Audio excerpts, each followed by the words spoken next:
He got hit with a slow, creeping illness that ate away at him piece by piece, turning every day into a quiet battle he couldn't win. The only thing keeping him going was a strategy game he played non-stop, losing himself in its world just to forget the pain. He kept playing till the very end, right up to his final breath, but death didn't take him away.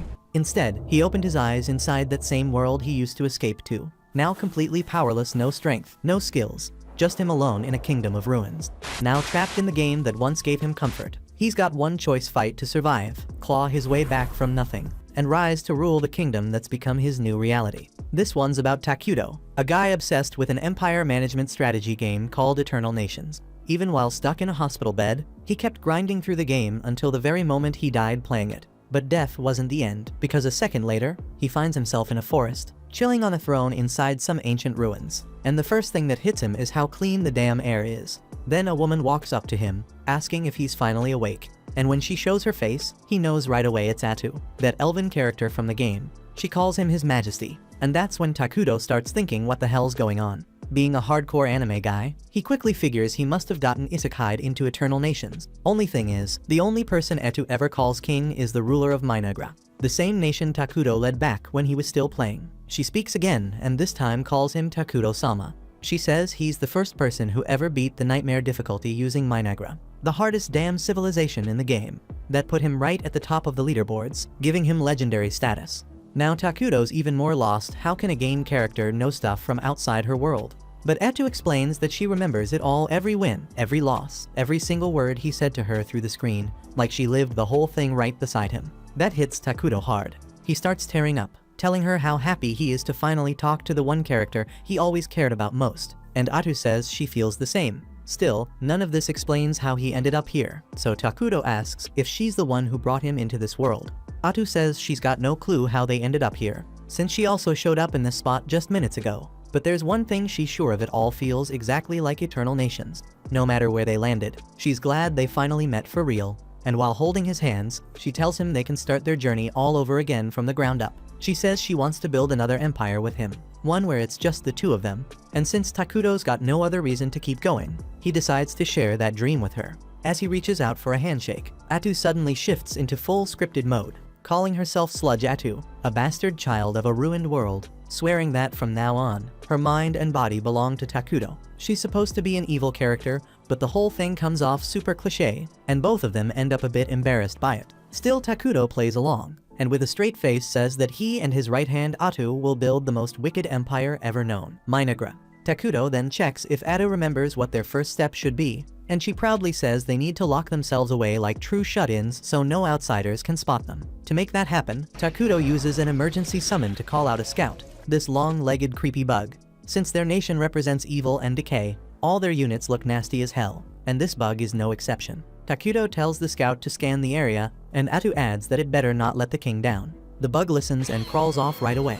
Turns out Takuto can actually see everything the scout sees, and that's when they both realize this world works exactly like the game. He takes a second to explain how the summoning works. His total magic power is 200, and bringing out the scout used up 100 MP. Now he's thinking what to do with the leftover energy. He could use 20 MP to build a base, but part of him wonders if it's better to summon a fighter to guard them. Problem is, that costs way more than what he's got right now. In the original game, Atu's a hero unit, which means she's got serious combat skills, but since they're only just starting out, her power level's sitting at a lowly 3. They move on, and thanks to the scout's report, Takuto gets a pretty clear picture of what's around him, mostly trees stretching out forever. That actually makes it the perfect spot to set up Minagra's base, though Atu thinks it's weird that there's no sign of animals or food anywhere nearby. Since it's too risky to explore, Takuto tells the scout to expand its search even farther just to be safe. Atu suddenly looks down, feeling useless for not helping her king, but Takuto tells her she doesn't need to do anything, just having her beside him is more than enough. That line hits her right in the heart, and she falls for him right then and there. While all that's happening, the scout finds something, a camp full of dark elves hiding out. Takuto starts thinking hard. If he walks into someone else's turf by accident, it's gonna cause trouble, so the smart move is to stay low for now. Atu agrees, saying if things go south, they can always make a run for it, which gives Takuto a little boost to keep watching the elves from afar and figure out what they're doing in this place. But then out of nowhere, 3 dark elves pop up and catch them off guard. Takuto's stunned. The same elves he was hoping to avoid are now standing right in front of him. He and Atu try not to panic, and in moments like this, staying chill is the best play. So that's exactly what they do. Meanwhile, the Dark Elves have no plans to fight anyone. They got kicked out of their city and were just trying to stay alive, leading everyone they could deep into the forest for safety. After all that struggle, they finally find a spot to rest in this cursed land. But they've got no food left, which means their kids won't survive long. Captain Nagy leads what's left of his forces through the accursed woods, but the fear is starting to show. They're wondering if this whole thing was a waste of time. The land's cursed, and food is nowhere to be found. Some of them start whining that they should have stayed and died in the city, since they're probably gonna drop dead here anyway. They talk about the old rumors that say this forest was cursed by some man, and nothing alive can thrive in it. Nagy shuts them down fast. If they give up now, there's no hope left for the kids waiting behind them. He reminds them that those little ones still believe in them, and they've got no choice but to push forward without turning back. Even while pushing forward, he keeps thinking about what they said, and deep down, he knows they weren't wrong. The odds of surviving out here are pretty much crap. But even if his people are scared and ready to quit, he's still their captain. He has to keep leading no matter what. As he gets closer, he suddenly senses Takuto and Atu's presence, and that freaks him out. He panics, thinking if they get attacked now, it's all over. What he does next could shape the fate of his whole race, so he knows he has to handle this smart. When he shows up, he sees Takuto looking like some kind of dark spirit while Atu looks normal. Nagy instantly drops to his knees, and his group follows. He admits they crossed into Forbidden Land and had no right to be there. Atu steps forward and demands to know why he came, knowing this place was off limits. Nagy explains everything: how they got kicked out of their city, had no time to prepare, the long trek, and how their starving kids are waiting deep in the woods. He's tense as hell, especially with how cold Atu's stare is. He thinks they're about to get wiped out, but then Takuto asks if he's hungry. Nagy stays quiet, but Atu leans in and tells him to answer her master. So he finally says yes. Right away, Takuto summons a bunch of apples. Nagy's never seen one before and doesn't even know it's food. Takuto tells him they're juicy inside and worth trying. Nagy hesitates, unsure if it's a trap, but when he looks around, his soldiers are already munching away. Atu tells him to eat, but he's still stuck. Then Takuto drops some pears too, and now Nagy starts doubting the guy. Nobody ever treats dark elves with kindness. They're used to getting kicked around, so getting help this easy feels off. He tells Takuto he'd rather take the food back to his kids in the forest. Before he can finish, Takuto drops even more fruit in front of him.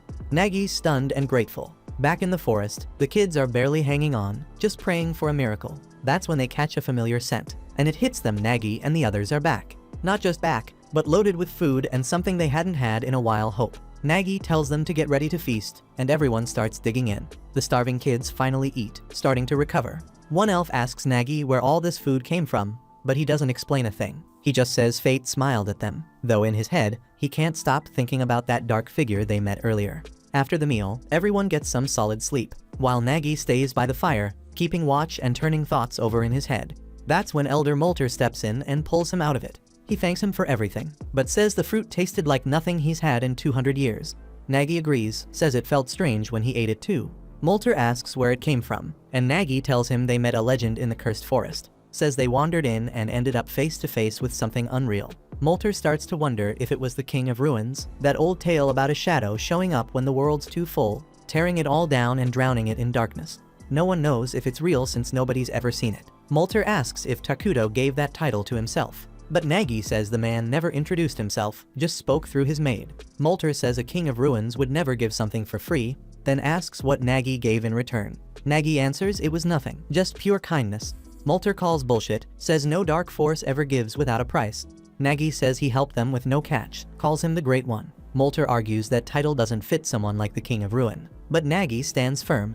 The man helped them when no one else would. Nagy wonders if they should have died instead of accepting help, but Molter sighs and says maybe he's right. When the time comes to repay that debt, Molter will do the talking, so no one else needs to worry. Nagy watches his people sleep and wonders when they'll finally rest without fear. At the same time, Atu's furious Takuto wasted mana feeding strangers. She snaps at him, clearly pissed. He tries to say he felt bad for them. She's shocked, reminding him they've got no clue what kind of future awaits Minagra, or how much they'll have to fight. She calls it reckless, then backs off, saying she shouldn't have spoken like that to her king. But Takuto reminds her he can't survive here without her. They're a team. He admits when the elves showed up, he froze, maybe because he's awkward around people. Atu hadn't noticed, thought he was just acting the part, speaking through her like some true king. They tease each other for a bit until his pet returns with the latest report. The next morning, Nagy gets set to go see Takuto again, and Elder Molter stops him, asking if he's really ready to stand before the king. He says since they already took food from the Dark King, they should be ready to pay whatever price he puts on that kindness.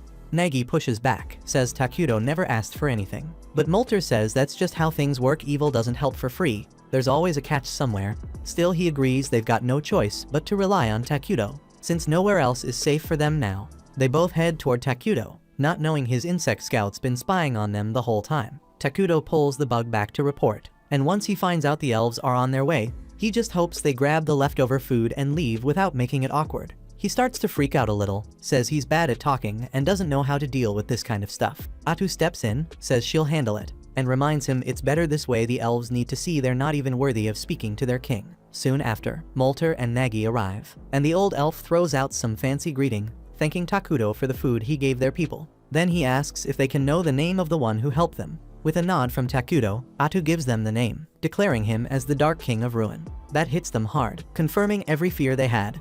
Atu then tells them to take the food and move along, it won't last long anyway, so no reason to stick around. But Molter says he wants to give something back for the help they got. He asks what they can offer in return.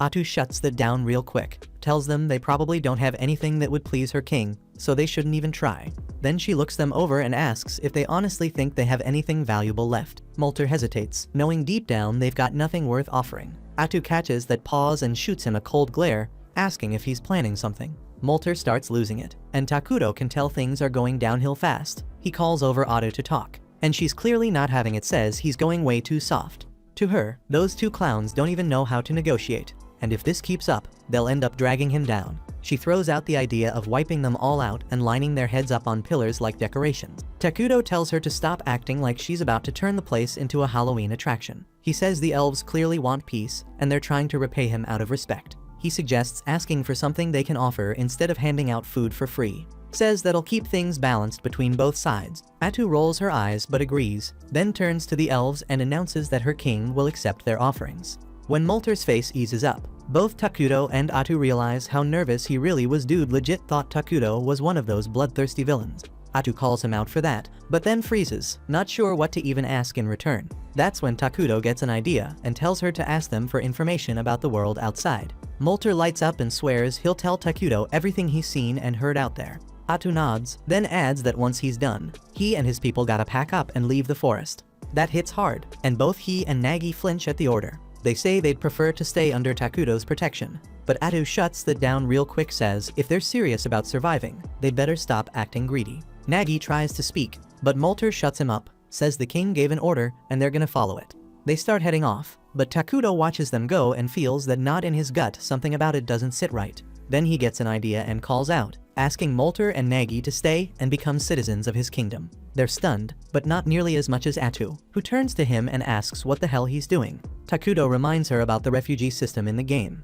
the one that lets them take in other races as full citizens. Since dark elves are neutral, they'll adjust just fine to the kingdom's dark nature and get along with the other species already living here. Atu's still unsure, saying evil-aligned species tend to clash with each other, but Takuto reminds her that their main race, the homunculi, look like humans who got torn apart and stitched back together all wrong, and there's no way they're hanging around with them forever. That image flashes in Atu's head and creeps her out so bad she agrees immediately. She turns to the elves and says Takuto's building a kingdom right here, and he's willing to take them in as citizens if they swear to serve him. Molter's a bit shaken, asks what that means for them, and Atu lays it out plain: they'll become evil beings. But she smirks and tells them being evil's a hell of a lot more fun than it sounds. Not long after, Takuto and Atu make their way to the Dark Elves' camp, where everyone's lined up waiting. The sight of him sends chills down spines, and some of the weaker ones just drop after one look. Takuto sits on his throne, Atu right by his side, and she tells the elves they're now becoming citizens of the Dark Kingdom of Minagra. She checks one last time if Takuto's sure, and when he nods, it's done. The elves are officially in, and Atu welcomes them, saying their survival and safety now rest in their king's hands. Nagi stands there confused, thinking that becoming evil would feel different somehow. Then he says it out loud, and damn near regrets it right away. Hate starts bubbling up in him and the others like a fire, and they start remembering every bit of pain their people ever went through. They want payback, and the two regular elves with them start getting real nervous. Seeing how messed up everyone looks, Takuto quietly asks if they're okay. Nagi can't hold back his tears, realizing for the first time that someone actually cares about him and his people. The Dark Elves begin cheering Takuto's name, crying as they do, and he just sits there, kind of overwhelmed by the whole thing. A few days later, Takuto gets a map of the whole continent from Molter, and the second he sees it, he damn near collapses. Atu asks what's up, and he points at the map, telling her to take a look and see how crap their starting point is. Turns out, they're stuck on a continent already home to two massive overpowered nations. One of them is the Holy Kingdom of Qualia, a human nation worshipping the creator Arlos, and they're pure good aligned fanatics. Then there's Elna, the Alliance of Elementals, where nature worshipping elves live, and they're also on the good side. Atu takes one look and freaks out, saying if either side finds out about their kingdom, they're screwed. She drops next to Takuto, but he pulls himself together and says as long as they don't get caught, they've still got time to grow. He reminds her that in the game, their homunculi were dumb as rocks and couldn't research anything. But now that they've got Dark Elves, they've actually got a shot at getting smarter. Not long after that, the Dark Elves come visit again, and this time Nagi brings along someone new, his assistant Emily. He tells Takuto she's got brains, knows a lot about other kingdoms, and will be way more useful than any of them. Atu nods, says the king's pleased with their efforts, then adds that they'll be stepping into bigger roles now, because it's what Takuto wants. First thing she does is make Molter the head of internal affairs. She says she expects a lot from him, especially since she found out he's got magic under his belt. Then she looks at Nagi and names him head warrior of Minagra, tells him to start building a serious army to keep them safe. She puts full control of recruitment in his hands, and he gets all fired up, shouting about how he'll wipe out their enemies and hang their heads as trophies. Takuto's already grossed out and says that kind of stuff is savage. Atu turns to the confused elf and explains that their king is more into peace than bloodshed, so he better chill. That leaves Nagi scratching his head, wondering why the hell a dark king of ruin would care about peace. Molter smirks and throws a jab, says unlike Nagi's musclehead ass, he's got brains and will actually be useful. That hits Nagi's pride hard, and he fires back, telling Takuto he's young, strong, and can work without breaks if needed, ready to prove he's not just some meathead. Atu has no clue they're just trying to win Big Evil Daddy's attention. She just thinks they're a couple of overworked maniacs. She turns to Takuto and asks if they should throw them a task to gather supplies or something, and he suggests making them clean up the area and build a few homes while they're at it. She passes that on to Molter right away, tells him to gather timber for housing, but to leave most of the forest untouched. Molter nods fast, says it won't be a problem since dark elves are used to living in the woods anyway. Takuto then tells them to regrow the areas they chopped down, but that throws the elves off. They don't know what the word even means.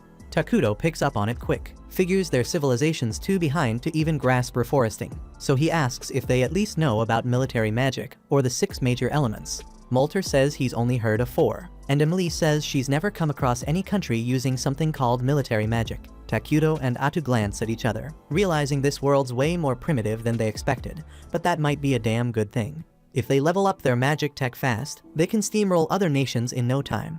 Atu takes the chance to explain what reforesting is, says it's when you grow new trees where old ones were cut. The elves say they kinda do that, but not with magic. Atu grins and starts making stuff up, saying reforesting uses 6 elements to speed up the process, then shamelessly gives Takuto credit like he invented it. She keeps hyping him up, says he's the genius behind those tasty fruits they ate, and adds that grapes are her absolute favorite. Emily jumps in too, says she planted some of the grape seeds and a few sprouts already popped up. That surprises Takuto. He didn't think anything would grow in this place. But then it hits him if he can magically recreate earth fruits here. Maybe he can make other stuff too. To test it, he tries creating a coin, and when that works, he realizes he can probably produce things like gunpowder and all kinds of scientific crap. That gives him a serious edge, one that could push his kingdom way ahead of everyone else. At the same time, over in the Holy Kingdom of Qualia, things are heating up too. Saint Selena's out leading a squad of knights through some snowy foothills, dealing with monsters that have been bothering the nearby villages.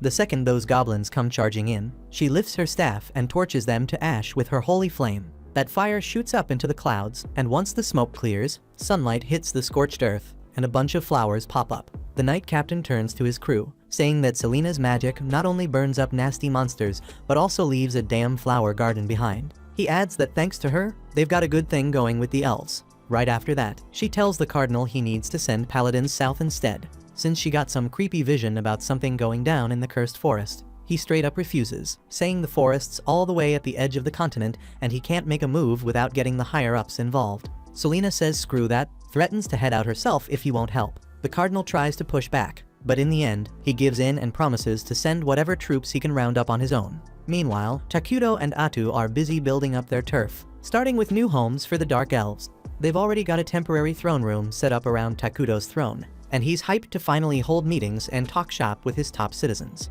Then Molter, Nagi, and Imlay show up, and Atu tells them it's time to kick off their first council meeting. But before they start, Emily hands Takuto a gift, some fresh clothes that make him look like a damn femboy. He's thankful for the outfit since his old stuff's getting pretty nasty, and he thanks the elves for hooking him up. They don't really see much difference, but they trust Atu when she says he looks awesome in it. With that handled, she gets the meeting started, but Takuto's too busy fangirling over himself in the new fit. Atu just rolls with it, runs the meeting herself, and says she'll ask for his input when needed. He's totally cool with that plan. Once the meeting kicks off, Molter asks Atu what kind of buildings they should start throwing up first. She tells him food production's gotta come before anything else, then pulls out this freaky looking plant and says it'll be their main food source for now. The elves look straight up horrified, asking her what the hell it even is. Atu calmly explains it's called the flesh plant, something unique to their civilization. It grows meat that tastes like human flesh, and apparently it's super nutritious. That info doesn't sit right with the elves, who quickly say they don't go around munching on humans.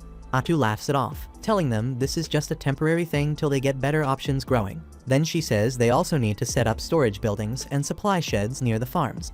Emily jumps in and volunteers to handle that part. Next on Atu's list is research, because she says small nations like theirs gotta get smarter if they want to survive. Molter asks what kind of tech they should look into, and she tells him to focus on magic technology. Takuto lights up at the idea, and Molter says he's all in, ready to impress as a mage. He wants to know exactly what to work on, so Atu breaks it down military magic. She explains regular spells only hit a few targets, but advanced combat magic can wipe out whole cities and reshape the battlefield. She tells Molter to gather all the talented elven mages and get cracking on that research. He's fired up about creating magic that's never existed before. Then Atu shifts the convo to military strategy, and Nagi perks up since it's finally his turn. But Takuto shuts it down fast, saying they're not about to dump resources into building a massive army. Atu backs him up, pointing out that armies cost a fortune and don't give anything back when there's no war going on. Nagi pushes back, saying their forces aren't even strong enough to protect Takuto right now. Molter jumps in too, reminding them that both he and Nagi have bounties on their heads, and it's only a matter of time before enemies come knocking. Takuto hears them out and says he's got a better idea, he's gonna create a hero to defend them. Atu agrees, saying heroes might be expensive to summon, but they don't need maintenance, which makes them a damn good deal for where the kingdom's at. The elves have no idea what a hero even is, so Atu breaks it down. Heroes are insanely powerful beings that serve right under the king. She explains there are certain conditions to summon each one, but she's pretty sure they'll be able to summon their first hero soon. Takuto's all fired up about it. He starts thinking about how everything in this world runs on mana, and the only way a kingdom can generate mana is through its people. The happier the people, the more mana they produce, and Takuto swears he's gonna turn his kingdom into the happiest place on the damn planet. Over in the Holy Kingdom of Qualia, a junior paladin named Lornias gets picked to join a team headed to the Cursed Forest. He's got a senior paladin tagging along named Wordle, and that guy's favorite hobby is messing with Lornias, who's always way too stiff and formal. Wordle grumbles that the team's way too small, just 2 paladins and a few hired swords. He says the church should take Selena's warning a lot more seriously. Lornias agrees deep down, but he also knows better than to question the higher-ups. If this mission goes well, they'll be heroes. But if it fails, you can bet your ass all the blame's landing square on him. Back in Minagra, Takuto's checking out how things are going with his kingdom. Seeing it all unfold in front of him hits different. He's used to watching the early stages of his civilization from behind a screen, but now he's living it. Emily gives him the full tour, explaining how dark elves are known for building homes in trees, but right now the construction's going slow because they're putting their energy into growing flesh trees. Those trees are thriving though, and the storage sheds and management facilities are already up and running. She also tells him they found a freshwater spring nearby, and they're working on figuring out how to pull water from it.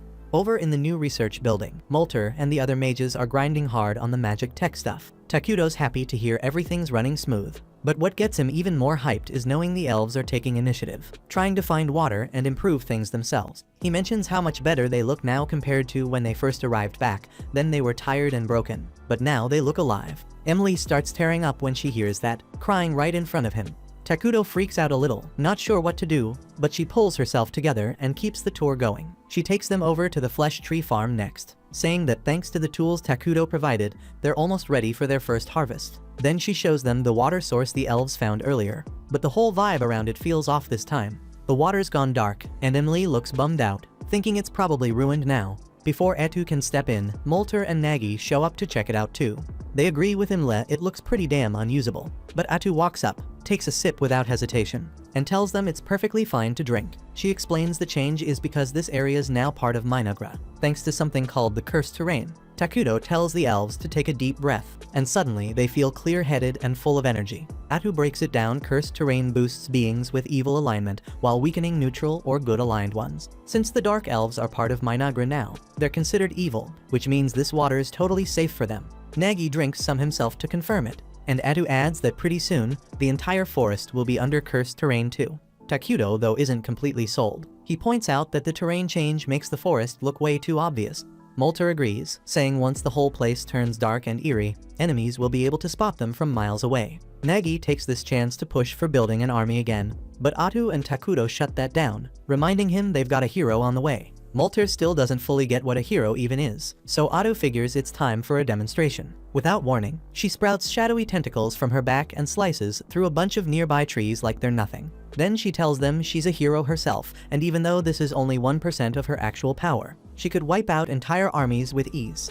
Takuto proudly tells the stunned elves that heroes are the real deal. They keep leveling up on their own, even if they don't lift a damn finger. But then he scolds Atu for going overboard with the whole tree cutting thing and tells her to clean it up later.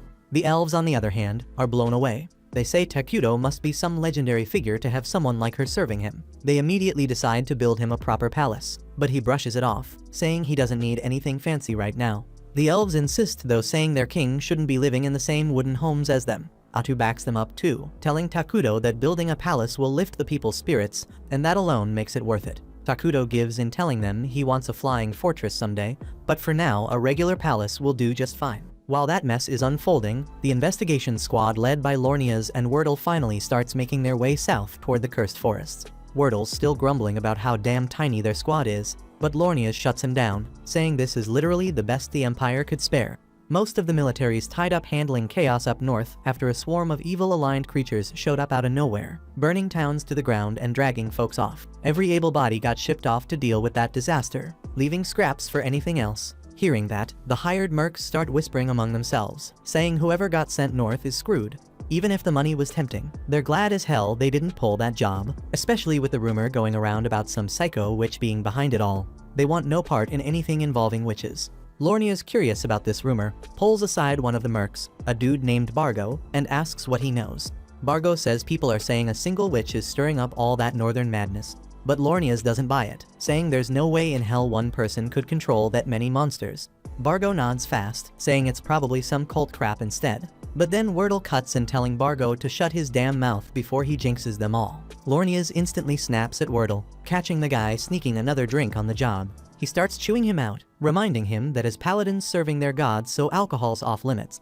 Wordle brushes him off, offering to argue theology right then and there, but loses interest the second a waitress drops off more booze. He starts flirting without a care in the world. Bargo turns back to Lornia's, asking why the Empire even bothered sending 2 paladins down this far. He admits he's worried there's another witch involved, and says straight up that if that's true, he and his guys are bouncing before things go sideways.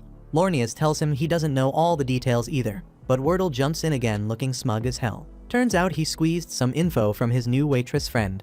Apparently a bunch of dark elves recently ran into the cursed forests, and the higher-ups want someone to keep tabs on them. That puts Bargo at ease, says they better deal with those bastards quick. Dark elves are infamous for nasty curses and sneaky assassinations. Lornias agrees completely, saying if they ignore the dark elves now, it's only gonna come back and bite them harder later. But Wordle tells him to chill, reminding him this mission is recon only. If things start going south, they're packing it in and getting the hell out. Lornias, ever the hard-headed holy warrior, says that's not how they roll. If evil shows its face, they crush it, retreats never on the damn table for a real paladin. Wordle throws a sharp look at Lornias, telling him to quit chasing damn glory and only draw his blade when it actually matters. Not every damn time there's a whiff of danger. He reminds him they've all got folks back home, including him, so they better think twice before throwing their lives away like it's nothing. Back in Minagra, the first batch of flesh tree fruit is finally ripe and stacked high on a huge altar in the middle of town. Takuto stands in front of the pile while the dark elves surround him, eyes glued to the scene. waiting to see what kind of madness their king's about to pull. Without a word, Takuto pumps his mana into the fruit, and right there in front of everyone, it twists and mutates into one massive bug monster. The elves lose it, jaws dropping as they watch him literally bring a creature to life out of thin air. Atu instantly starts hyping him up, shouting that this miracle ain't even 1% of what their king can do. She tells them if they keep worshipping him like they should, he'll grow even stronger and pull off things way crazier than this. The crowd erupts, cheering their king like he's a god. Later on, Takuto slumps back onto his throne, feeling relieved he managed to trade fruit for a monster. It was a standard feature in the old game, but it still blows his mind how any of this actually works in the real world. Atu chill as always, says screw the logic, they've got a working system now, and they can crank out more creatures to build the kingdom up. She's fired up and says it's time to kick off the next phase. Takuto agrees, saying he'll summon a hero as soon as they've stored up enough mana to do it right. Atu leans in, curious who he has in mind, and he tells her he's thinking of Isla, queen of the bugs. But she nods, saying that's a damn solid call. Takuto gets all into it, explaining Isla's abilities, how she can boost every insect monster they've got, turning the battlefield into a slaughterhouse, and how she can hatch larvae to handle all the boring behind-the-scenes stuff, keeping everything running smooth. Atu grins, glad to see he's not winging it this time, and Takuto admits she was honestly the only sane pick. The rest of the hero pool's full of psychos. Atu laughs, saying those maniacs need 5 years of therapy before they see daylight. Takuto chuckles, saying maybe one day he'll call them up too, but not now. At the same time, Lornias and the crew finally step foot on the Dark Continent, and they barely get a chance to breathe before they run into their first real threat, a massive damn hill giant blocking the path. Lornias jumps straight into action, barking orders at the mercenaries to fall into formation, but Wordle raises a hand, cuts him off, and tells everyone to relax. He says he'll handle this oversized bastard solo, and that they shouldn't waste time trying to help. With everyone watching, Wordle strolls toward the giant like it's no big deal, not even blinking at the thing's ridiculous size, his sword casually in hand. He channels holy energy through his blade, while the hill giant, oddly respectful for a monster, stands there waiting like it's giving him a fair shot. The giant finally swings its club with brutal force, but Wordle blocks it with ease and slices the whole damn thing in half like it's made of paper. Before the beast even realizes what just happened, Wordle flashes forward and unleashes a storm of slashes so fast it doesn't even get a chance to react. The giant drops like a sack of rocks. Wordle turns and walks back calm as ever, like all he did was take a quick morning jog. Lornias can't hold back his excitement, calling Wordle a damn beast and saying this mission's practically wrapped now that he's around. But the look on Wordle's face shuts that down quick. His serious stare brings the whole squad back to reality, and even Lornias starts to feel uneasy. Meanwhile, back in Minagra, Takuto's chillin' with a burger, enjoying the hell out of it, while Atu gives him a light scolding for not eating something better. Takuto grins, telling her he's spent way too long in hospitals surviving off tasteless meals, and now he's treating himself to the world of greasy heaven. Then he starts getting concerned that Atu's been living off salads for days, but she just smiles and says this is exactly what works for her. They kick back and talk about how construction's been going crazy fast lately, until something clicks in Takuto's head. He tells Atu to gather Molter and the others once they're done eating, since the new scout bugs finished mapping the nearby terrain. He says he's ready to deal with a human town they discovered close to the border, but first asks Atu to double check if the place falls under the Holy Kingdom of Qualia. She thinks it's independent, which is a huge relief for Takuto. It means they might be able to handle things without a fight. He stays hopeful they can talk it out without shit going sideways, and Atu immediately teases him for jinxing it. Takuto laughs, saying there's no way something that wild's gonna happen. But right then, one of the scout bugs delivers a high priority alert. An armed group's heading straight for their forest. Takuto's whole vibe changes on the spot. He tells Atu they'll try to keep things peaceful if they can, but if it turns ugly, they better be ready to throw down. At the same time, the armed group marching into the forest is none other than Lornia's and Wordle's crew. As they move deeper, Wordle suddenly throws up a hand, telling everyone to hold up. He's picked up on something or someone heading their way. Moments later, Atu steps out from the trees, dressed in shadowy clothes that make it impossible to recognize her. Wordle immediately asks who she is, and she calmly says she's a dark elf who came here with her people, because they've got nowhere else left to go. Wordle nods slightly, acknowledging her reason, but straight up tells her they've got orders to investigate this forest, so she needs to step aside. Atu firmly refuses and says they shouldn't go any deeper, which instantly sets off red flags in Wordle's mind. But before he can dig further, Lornia's butts in barking at Atu, demanding how she dares stand in the way of someone serving God. Wordle spins around and tells him to shut the hell up and quit making a scene. Lornias looks pissed, shocked that Wordle snapped at him over something he sees as minor. But Wordle doesn't even flinch, turns right back to Atu, saying they can't leave just because she tells them to. then asks straight up if there's something hidden in this forest. Atu stays calm and says there's nothing here but elves who want to live in peace, then asks why they're so damn determined to come charging into this cursed forest. Wordle stays quiet for a second, then lets out a sigh and finally explains the truth. The Saintess recently had a vision. She saw a powerful evil hiding in this place, and Wordle says he's not leaving until he sees for himself if it's real. The mercenaries around them freeze, shocked out of their minds. They hadn't heard a word about this vision before now. Lornia's damn near explodes, demanding to know how Wordle could drop something that big without warning, like it's some tavern gossip. Wordle fires back saying there are times when you need to speak the truth out loud. But Lornia's looks like he's about to pop a vein, yelling that Wordle's way out of line. And even a top-tier paladin doesn't get to reveal divine prophecies without permission from above. But then Wordle politely asks Atu if they can at least take a quick look around inside, trying to keep things from spiraling. That's when her whole vibe suddenly flips. She coldly tells them there's absolutely nothing inside worth wasting their precious time on. Her tone sharpens as she urges them to turn back now. Lornia's already on edge, loses it. He's furious that some dark elf would dare talk down to a divine mission. The air around Atu grows heavy, her presence turning dark, and Lornia's is now convinced that something wicked is hiding in those woods. Wordle, though, still seems open to talk, trying to calm things down. He asks her to swear on her own god that nothing in the forest threatens the holy kingdom of Qualia. Without flinching, Atu swears by her deity, even saying they fear Qualia far more than Qualia should ever fear them. That's enough for Wordle, says they're done here, officially calling off the mission. Lornia's is stunned, completely blindsided, and immediately protests. He insists it's obvious she's hiding something big, but Wordle fires back, calling him a paranoid coward who's letting his fear speak louder than his faith. He says they've seen nothing worth fighting over, and that ends the investigation. With that, Wordle turns and walks away without hesitation. But Lornia's finally snaps, says Wordle's gone too far, and announces he's stripping him of command for spilling divine secrets to the enemy and bailing on his sacred duty. Then he orders the mercenaries to follow him deeper into the forest to uncover whatever evil's hiding in there. Bargo jumps at the order. After all, Lornia's is the one signing his checks, and arguing with your boss doesn't pay well. Atu pleads with them one last time to back off, but Lornia's doesn't even glance at her. He coldly tells his men to seize her, even as Wordle yells at him not to push things any further. Atu sighs quietly, knowing this was the end of diplomacy. And then it happens. In a flash, the mercenaries are impaled by her spikes, turned into human shish kebabs before they even realize what's going on. Lornia's takes a brutal hit to the head and blacks out, never knowing what struck him. The only one left standing is Wordle, wide-eyed and shaken, shouting that they're not just up against some elf, she's a damn witch.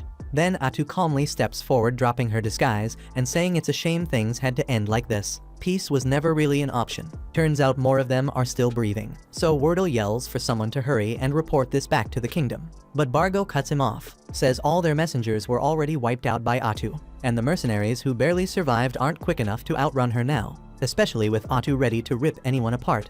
Wordle calls everyone to arms because at this point, they've got no choice but to fight. He orders the mercenaries to fire everything they've got, so they unload all their arrows straight at Atu. But she deflects every single shot without breaking a sweat, leaving her completely untouched. Meanwhile, the last thing Wordle wanted was to get tangled up with someone as dangerous as Atu, and she's just as irritated as he is.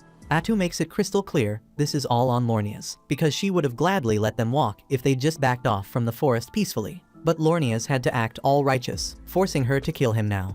Lornia's finally gets how badly he messed things up, so he's ready to listen and turns to Wordle, asking if he has any idea what Atu actually is. Wordle admits he had a hunchback when they first met her. That's exactly why he wanted to avoid this fight. But now that he's seen her real form up close, he's absolutely sure Atu must be a witch. A witch is a calamity-class monster, officially recognized as a threat on a national level, and Atu's clearly too powerful for these mercenaries to even touch. So Wordle tells the rest to hang back, since this is something only he and Lornia's can handle. They both rush forward, chanting their prayers to power up their attacks, and at first, Atu doesn't think they're even worth taking seriously, so she casually blocks their hits and mocks their weakness. But to her surprise, they actually slice through 2 of her tentacles, proving this fight isn't gonna be as easy as she thought. Realizes their holy magic gives them bonus damage against her, and Wordle figures out that once they've cut off all her tentacles, she'll be totally helpless. Atu can't let that happen, so she grabs 2 mercenaries, using them as human shields to force Wordle and Lornia's to back down. But Wordle immediately tells Lornia's that if they don't finish Atu here, there's a real chance she'll target Qualia someday, so for the good of their entire nation, sacrifices have to be made. Lornia's hates it, but deep down he knows Wordle's right, so both of them charge ahead anyway, slicing straight through the hostages and taking Atu's last 2 tentacles along with them. Atu's surprised they're willing to kill their own people that easily, and for a brief moment it honestly looks like she might actually be in trouble. But turns out this was just a game for her from the start. Seconds later, a bunch of tentacles shoot up from the ground and impale Wordle multiple times. With the last breath he's got, Wordle yells at Lornias to run away. But before Lornias can even move, Atu finishes Wordle off with one last tentacle right through his head. Lornias can't even process what's happening, because he was certain they'd cut off all of Atu's tentacles. But even though that's true, Atu doesn't recall ever saying she couldn't just grow more whenever she wanted. In fact, she could summon as many tentacles as she felt like this entire time, so she's been playing around with them from the beginning. After watching their leader die like that, every mercenary instantly loses their will to fight, and Atu clearly isn't feeling generous enough to spare anyone. Lornias realizes this quickly, tells them all to scatter immediately, hoping if they run in different directions, at least one might survive long enough to report everything back to the kingdom. Without wasting time, all the mercenaries instantly drop their weapons and run for their lives, and Atu doesn't really feel like chasing after them, so she simply lets them go. Honestly, she wishes they'd done that from the start, because it would have saved everyone a whole lot of trouble. Lornias stays behind to keep Atu occupied, so he swings his holy sword straight at her. But to his total shock, she effortlessly blocks the strike using the exact same holy sword technique. Lornias doesn't understand how an evil creature like Atu could possibly use holy skills, since normally that'd be impossible. But when Atu killed Wordle earlier, she didn't just absorb his experience and sword techniques, she actually became just as skilled as he ever was. Atu immediately starts attacking Lornias with Wordle's techniques, openly praising Wordle because he truly was worthy of being called elite. Unfortunately for Wordle, he's dead now, and that's entirely Lornias' fault because he couldn't keep his damn mouth shut. Atu then casually mentions if Lornias even thought about whether he'd make it back home safely to his wife and daughter. But Lornias never said a word about his family here, and that's exactly when it dawns on him that Atu didn't just absorb Wordle's skills, she took all his memories too. And if Atu's truly capable of something like that, it means she'll only keep getting stronger every time she kills someone. She calmly asks Lornias if he wants to hear Wordle's final thoughts before she ended him. Because Wordle was such a good man, he spent his last moments thinking only about the safety of his men. But Atu says the same can't be said about Lornias. He tries defending himself, claims at least some mercenaries made it out to report what happened, so their mission wasn't a total failure. But Atu coldly tells him those mercenaries are already dead. Sure, she didn't feel like chasing them down herself, but that didn't mean she'd let them leave alive. And she never said she came alone. She'd already given clear instructions to the Dark Elves to ensure nobody escapes alive. So the moment those mercenaries fled, they were immediately hunted down and killed. Lornias falls into complete despair, realizing he's now the last survivor. So he desperately swings his sword toward Atu's head, and she enjoys every bit of his suffering. It doesn't take long before Atu effortlessly subdues him, and before killing him, she decides to twist the knife deeper by telling Lornias exactly how things would have turned out if he'd simply listened to Wordle. They would have all returned safely, Lornias would have reunited with his wife and daughter, and everyone would have lived happily without ever knowing about the calamities in the forest. But Lornias chose differently, so now Atu's going to kill him, and not just him. She says his family's next, then casually adds that reading his mind makes it easy to picture his wife and daughter, even know exactly where they live. Openly admits she's definitely petty enough to do something like that.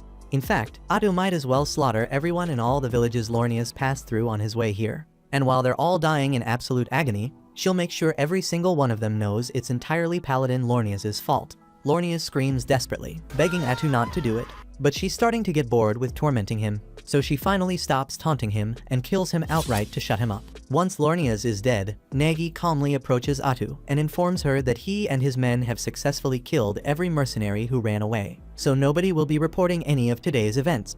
Atu thanks him for his good work, then casually asks him to take care of disposing of the bodies as well. Right before she leaves, Nagi stops Atu, says there's something he wants cleared up first. Needs to know if she actually plans on going through with killing Lornias' family and every person he ever spoke to. Atu just shrugs it off, admits she only said all that stuff to mess with Lornias' head, so of course she isn't planning on committing genocide. Besides, she genuinely prefers peace anyway, and killing all those people sounds exhausting as hell. Fighting isn't something she enjoys unless it's absolutely necessary. Either way, she can't waste any more time chatting here, since there's something important she needs to discuss with Takuto right away. Soon after, Atu tells Takuto that right before the battle began, Wordle called her a witch even though she's officially classed as a hero, and he even mentioned something about another witch somewhere up north. Takuto says he's never once heard of a witch class in the game before, so Atu figures this world must be completely different from the one they're used to. Takudo already suspected as much, and even though most game mechanics still seem pretty familiar, it'd be smarter to assume the core systems have changed somehow. Fortunately, not all the changes are bad news. Atu's skill absorption power improved significantly. Now she can also obtain bits of memories from anyone she kills, and thanks to that upgrade, she was able to gather plenty of useful information about Qualia's current situation directly from the investigation squad they just wiped out. Luckily, the city of Qualia appears heavily preoccupied by the disturbance up north, meaning they won't have the resources to turn their full attention towards Minagra anytime soon. Still, the fact that the investigation squad suddenly vanished without a trace is bound to raise suspicion, forcing Qualia to take at least some action to figure out exactly what happened here. Takudo fully realizes that, but Qualia currently knows nothing about Minagra's existence, so as long as the leaders aren't complete idiots, he doubts they'll launch an attack right away.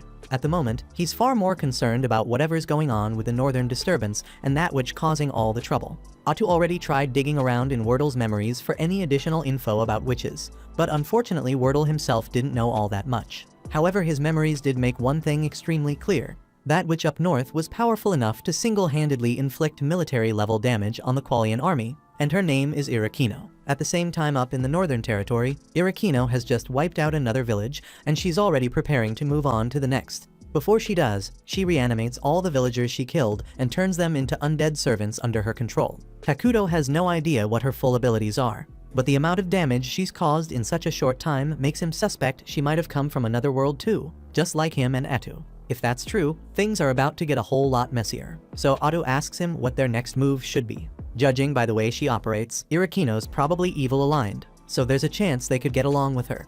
Atu asks if they should try reaching out, but Takudo doesn't think that's a smart move since they know nothing about her personality. Atu's clearly frustrated that all this chaos had to show up right when things were starting to go smoothly, but Takudo reminds her Irakino's still way up north, so they probably won't have to deal with her directly for a while. Even so, with threats like this popping up, it's obvious Minagra needs stronger defenses, so Takudo plans to create another hero as soon as possible. He was originally going to choose Ayla, but after everything that's happened, he might need someone more suited for combat. He's also starting to rethink his strategy of staying hidden, because with unpredictable factors like this witch out there, they'll need to build an alliance with another nation eventually. Qualia's out of the question after what Atu did to their paladins, but the country east of the forest could be a good fit. They're neutral and haven't made contact with Minagra yet, but once the palace construction is finished, Takudo plans to head over there, check things out, and see if there's any chance of forming a proper partnership. At the same time, over in the eastern city, they're dealing with an attack from the barbarians,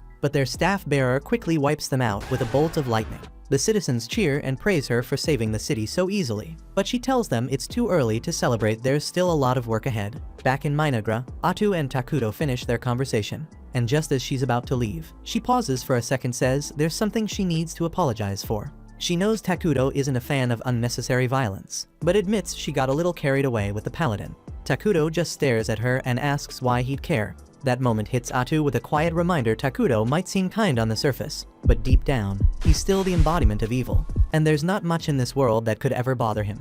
In no time, Takudo's palace is finally complete, and that moment marks the start of his kingdom's push forward in earnest. He is excited because he has always wanted a giant palace, and Atu says one day it will be big enough to pierce the heavens, a promise she makes with calm certainty. All that palace talk makes Atu notice that even though Takudo is their king, he still has no attendant at all, not a single person at his side. However, he had not thought about it much, but a king without personal servants is odd, so Atu asks if he has any preference so she can find one for him right away. Takudo, a bit sheepish, says anyone who is easy to talk to will do, since he is a terrible communicator who stumbles over small talk. In fact, he has not actually held a conversation with any of the Dark Elves since he arrived, and Atu figures that is because he comes across as a mass of negative energy to them, more shadow than man. Even so, she tells him not to worry because she has the perfect plan ready to go. Takudo does not love how fired up she is, but he lets it play out to see what she does next, keeping his doubts to himself. Right after, Atu summons Nagi, Molter, and Emlane, and orders them to gather all the young girls in the village because Takudo desires them. Her tone brisk and absolute.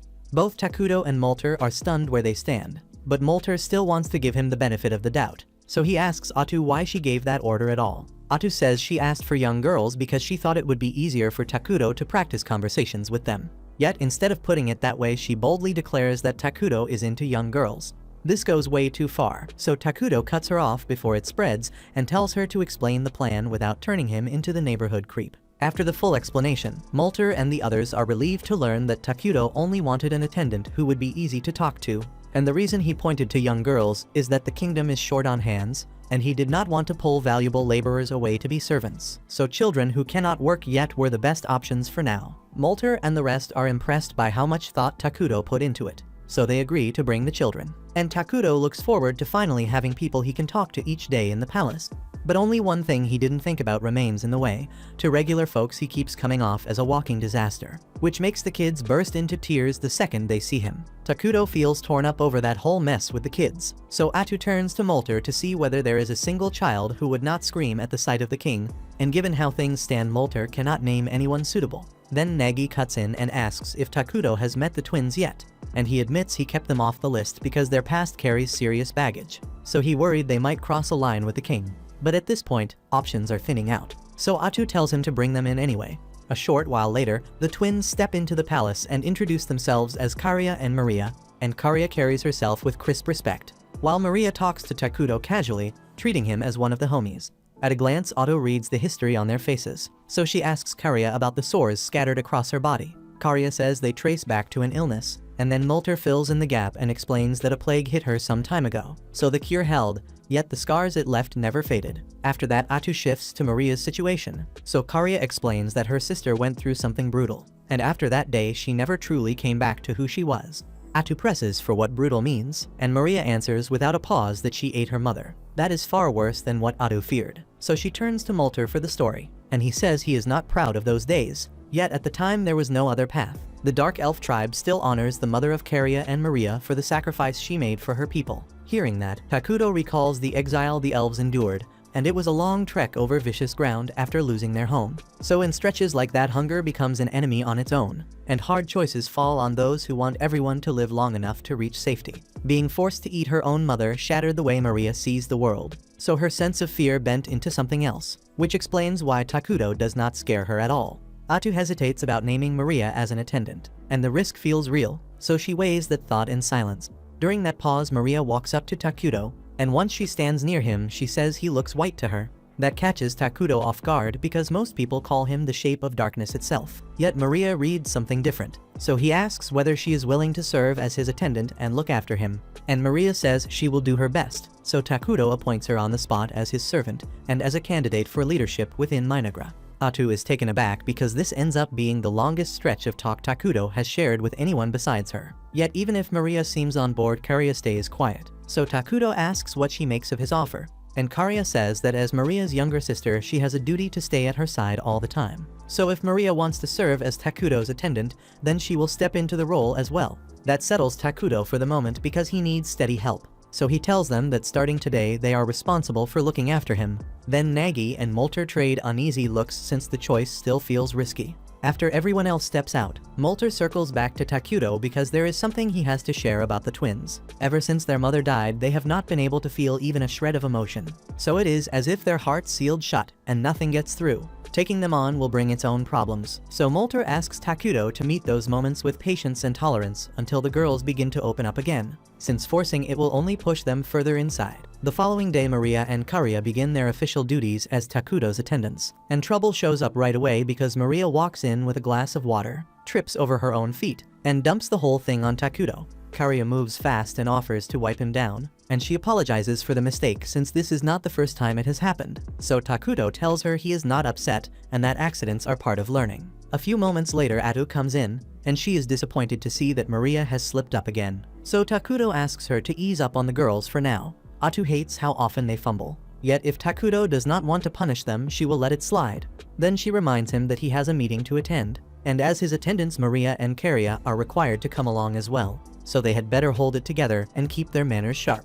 The meeting starts shortly after, and Imle is the first to report since she runs the construction department. So she explains that with the palace wrapped up, they now have a lot of workers freed up, and they also have a large stock of materials sitting in storage, which means they can roll into another project soon. Takuto and Atu back Emily's assessment, so they greenlight a clinic right away because Minagra needs a steady way to protect the health and safety of its people, and Emily says she will move on it immediately so crews can break ground without delay. Now that construction is squared away, Atu asks to hear from whoever is handling resource collection so they can lock in supply before the next phase of growth. It turns out Emily runs that portfolio as well, so they may need to bring in more staff soon to keep both tracks moving. She reports that gathering food and raw materials is going smoothly, and thanks to Takuto's support they have been securing daily necessities they cannot produce on their own, because his power covers gaps that would otherwise stall progress.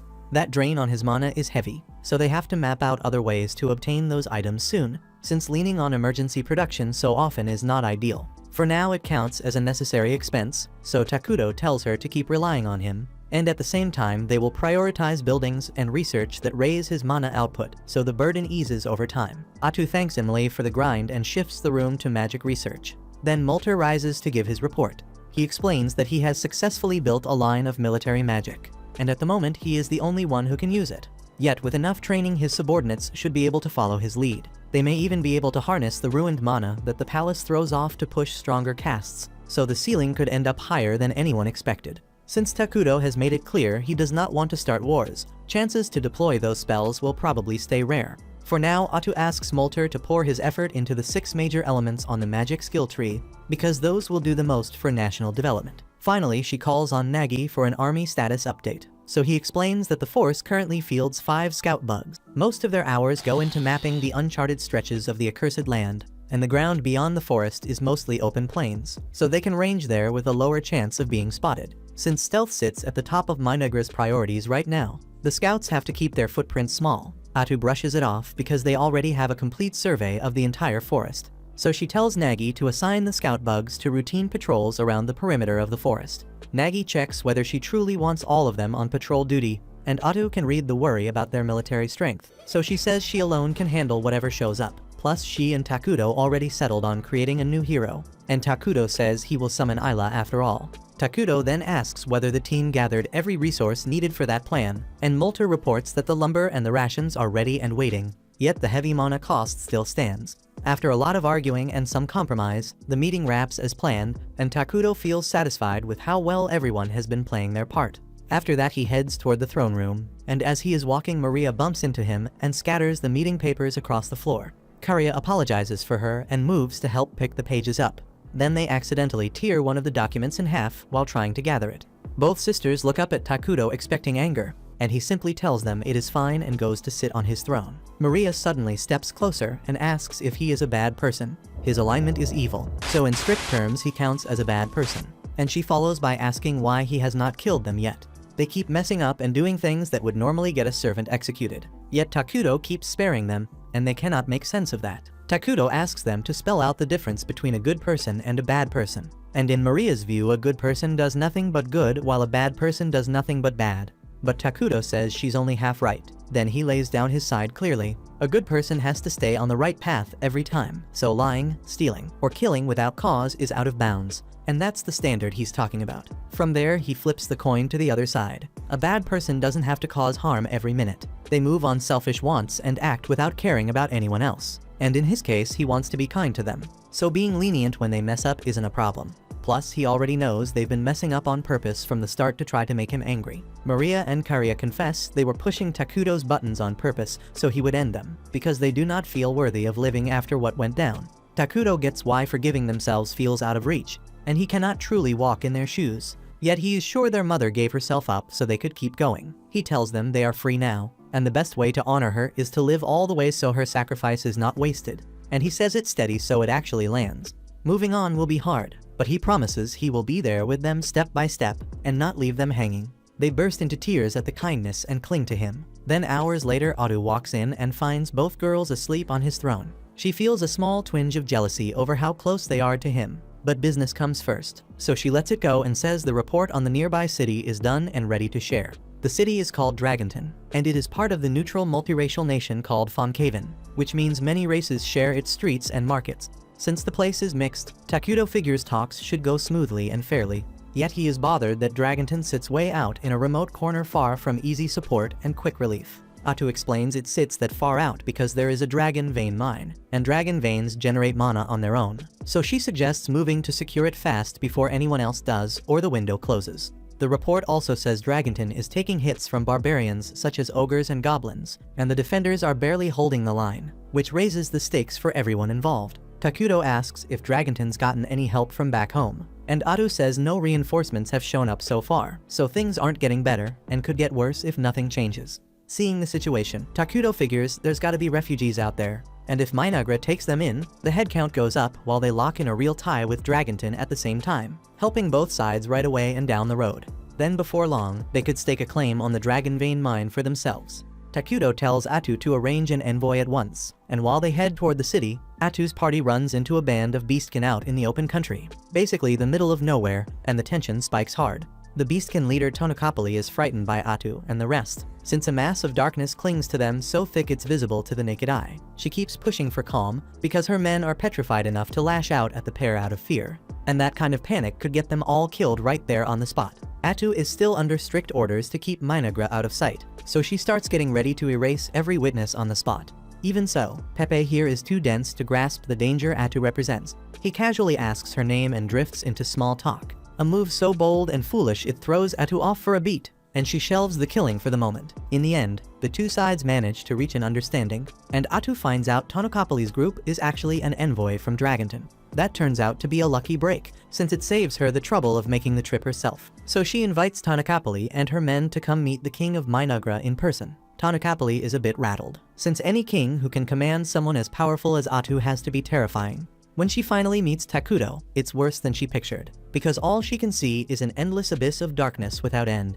Now she's starting to regret the choice she made before, second-guessing herself and wishing she had played it safer. Before they crossed paths with Atu, the group was attacked by a giant in the barren lands. But Pepe, as one of the staff bearers, used grass magic to locate the giant and slam it to the ground with force. Sadly, with brain power in the single digits, he doesn't finish it off. He climbs on top and starts demanding praise for his magic from everyone around. As expected, the giant eventually tears free and tosses Pepe to the ground. But right as it is about to crush him, Tonokapali rushes in and uses both grass and earth magic to pin the giant tight against a rock. Tonokapali smacks Pepe across the head and tells him to quit acting like an idiot, because as the only young staff bearer, one day people's lives will ride on his choices. Pepe says he'll give it his best, yet it's obvious he doesn't grasp how serious his role is. If Dragonton keeps getting hit by giants, it's only a matter of time before the place is wiped out, and they still have no clue what's stirring it up. The lone lead is a rumor about a calamity showing up in the accursed lands, so Tonokapali says she plans to check it out and drill some responsibility into Pepe. She drags him along, and now she's kicking herself for it, because a single wrong move from him could get the whole team killed. Moments later, Pepe pipes up out of nowhere and asks Takuto to be friends, and Tonokapali is losing it because speaking straight to a king that boldly can be enough to get a person executed. She apologizes and tries to cover for Pepe's outburst, but to her shock, Takuto genuinely looks pleased at the idea and says he'd be happy to get along with him. Next, a feast is set to welcome Pepe and Tonokapali's party, and once everyone settles in, Maria and Karia pour out apple juice for them. Tonokapali takes a sip and is blown away, since she's never tasted anything this good, and the glass itself is top tier, finer than anything the finest craftsman on the continent could turn out. Pepe is all over the juice too, so he asks Maria for another round, and before that extra serving even lands, he pops up from his chair and starts praising Nagi's massive muscles, says your arm is bigger than my butt. Then he goes to show off his magic to Molter, and nobody stops him, since Takuto seems to have taken a liking to the kid. Takuto is impressed by how social Pepe stays no matter the setting, and he's glad they managed to become friends, but he's never actually had a friend before, so he isn't exactly sure what friends are supposed to do. While Pepe is busy getting scolded by Tonokapali, Takuto catches his eye and asks if he'd like to play a game. The room goes quiet for a beat because no one saw that coming, and Takuto starts to feel awkward. Right then Pepe agrees with a smile, so the two sit down together. They start with a game Pepe invented, so each of them takes a single blade of grass and they tug against one another to see which strand snaps first. Tonokapali worries Takuto might take offense at a pastime this simple, yet he ends up laughing and having a genuinely good time. They keep going for a while, and Pepe tries a handful of games Takuto created, says he had tons of fun, and even suggests Takuto could sell these in Dragonton. Then Tonokapali cuts him off, saying it isn't Pepe's place to make calls of that sort. For his part, Takuto is pleased the topic of trade surfaced, since he plans to set up commerce with Dragonton. Yet before that, he needs to set aside his new friendship with Pepe and carry himself strictly as a ruler. After the meal wraps up, Atu gets Tonokapali's attention and asks why she came to the accursed lands to begin with. The query puts her on edge, but she answers that her country has been under constant assault from the barbarians. Atu is a bit surprised that those tribes are the ones striking Dragonton, since they usually avoid large cities, and Tanakapali says that's precisely why she's here to investigate what could be pushing them into this behavior. Takuto asks whether that means they lack the military strength to fight the barbarians effectively, and Tanakapali's blood pressure jumps, since if he learns how dire Dragonton's situation is, Minagra might try to conquer them instead of negotiating. She claims Dragonton still has enough power to drive the barbarians off, while the strange pattern of their movements needs study regardless. Her case convinces everyone there that Dragonton can handle itself. Then Pepe blurts out that he's confused, since a little while ago Tanakapali told him they were here, because if they don't figure out why the barbarians are attacking, Dragonton will be doomed. Atu starts to feel for Tanakapali, having to wrangle Pepe non-stop. Yet she and Takuto make it plainly clear they mean Dragonton no harm, so she doesn't need to worry. For the moment they're wrapped up in their own domestic affairs, which means no plans to launch wars or seize other nations anytime soon. As for the barbarians, that can't be brushed aside or left alone, because if Dragonton falls to them, then as the nearest kingdom Minagra would likely be next in line, so the threat lands on their doorstep as well, whether they want it or not. Tanakapali is taken aback and asks if they will step in with support, since Dragonton overextended itself building a town by the Dragon Vein and will collapse if nothing changes. Atu turns to Takuto for the call, and he says he wants to back his friend, offering whatever aid is needed without holding back. Tanakapali brightens, then asks what he expects in return, given Pepe already made clear that Dragonton is in rough shape and short on options. Atu answers without hesitation. They want the Dragon Vein. Tanakapali had hoped that wouldn't come up, yet in the current situation she can't push back at all or set conditions. Atu adds that there's no need to panic, since she and Takuto are fine with joint control of the Dragon Vein with Dragonton. In short, they don't need much mana right now, but they want sole authority over choosing the elemental conversion from the Dragon Vein and keeping that choice exclusive to Minagra. Tanakapali is floored to learn Minagra already has the tech to convert raw mana into elemental power, something that would take Dragonton another 10 years to nail down and polish to completion. It's obvious now that Minagra stands far ahead as a civilization, so an alliance would pay off massively for them in every practical sense. Even so, tradition says the decision is Pepe's. He may be an idiot, but he's the youngest staff bearer and by extension, the future ruler of the nation. He's also sharp at reading people, so she asks whether he wants to proceed with the alliance, and Pepe says he wants to be friends with everyone in Minagra. With that, the two kingdoms make the alliance official then and there, sealing the agreement between them. A short time later, Adu convenes a meeting to spell out the terms of their arrangement with Dragonton. Minagra will ship consumables to their city on a steady basis, and in exchange, Dragonton will deliver metal goods and day-to-day supplies in return. Molter is pleased with the agreement, since up to this point they've depended on Takuto to furnish those items and keep them flowing. But the biggest win by far is access to the Dragon Vein. They have Pepe to thank for how smoothly it played out, because if he hadn't revealed Dragonton's true condition, then Tanakapali would have kept up her facade of confidence, and they probably wouldn't have made any real progress on foreign ties. On top of that, Dragonton would have been destroyed long before Minagra could step in with aid. So Takuto starts wondering whether Pepe is really an idiot, or if he steered things on purpose to land the best outcome. Moving forward, Atu suggests they talk through how to handle relations with Dragonton from here on in. Maria and Karia, a bit adrift, ask whether anyone even knows what kind of country Dragonton is. They were so locked in on the talks that they forgot they had never set foot there, not once, and a major piece of sustaining foreign ties is knowing an ally's culture and values beyond the paperwork. Back when Takuto used to play the game, he only had to press a button to set friendly status, so it never occurred to him that he would actually need to put in the work to maintain an alliance now. Since they know so little, Atu proposes that the first step be to survey the capital Crescent Moon, but it sits a long way from Minagra, so a proper look would take a while and eat up time. Takuto says they can park that for the moment, because the top priority is helping Dragonton beat back the giants. Still, Molter notes that visiting a foreign nation isn't something they can do on a whim. There are protocols and formal rules they need to follow. Maria and Karia raise their hands and ask if it would be fine to go there just to have some fun, and childish or not, it's a solid plan. If they frame it as a friendly call before dispatching an official delegation, they can set out right away without delay. Molter then steps up to go, but Takuto figures he's a bit too senior to send as a messenger to the other nation. Molter would basically read as Minagra's top magic chancellor, so that's a hard no. The same goes for Nagi and Emlea. Since their posts carry equal weight, they need someone Takuto trusts who isn't ranked that high.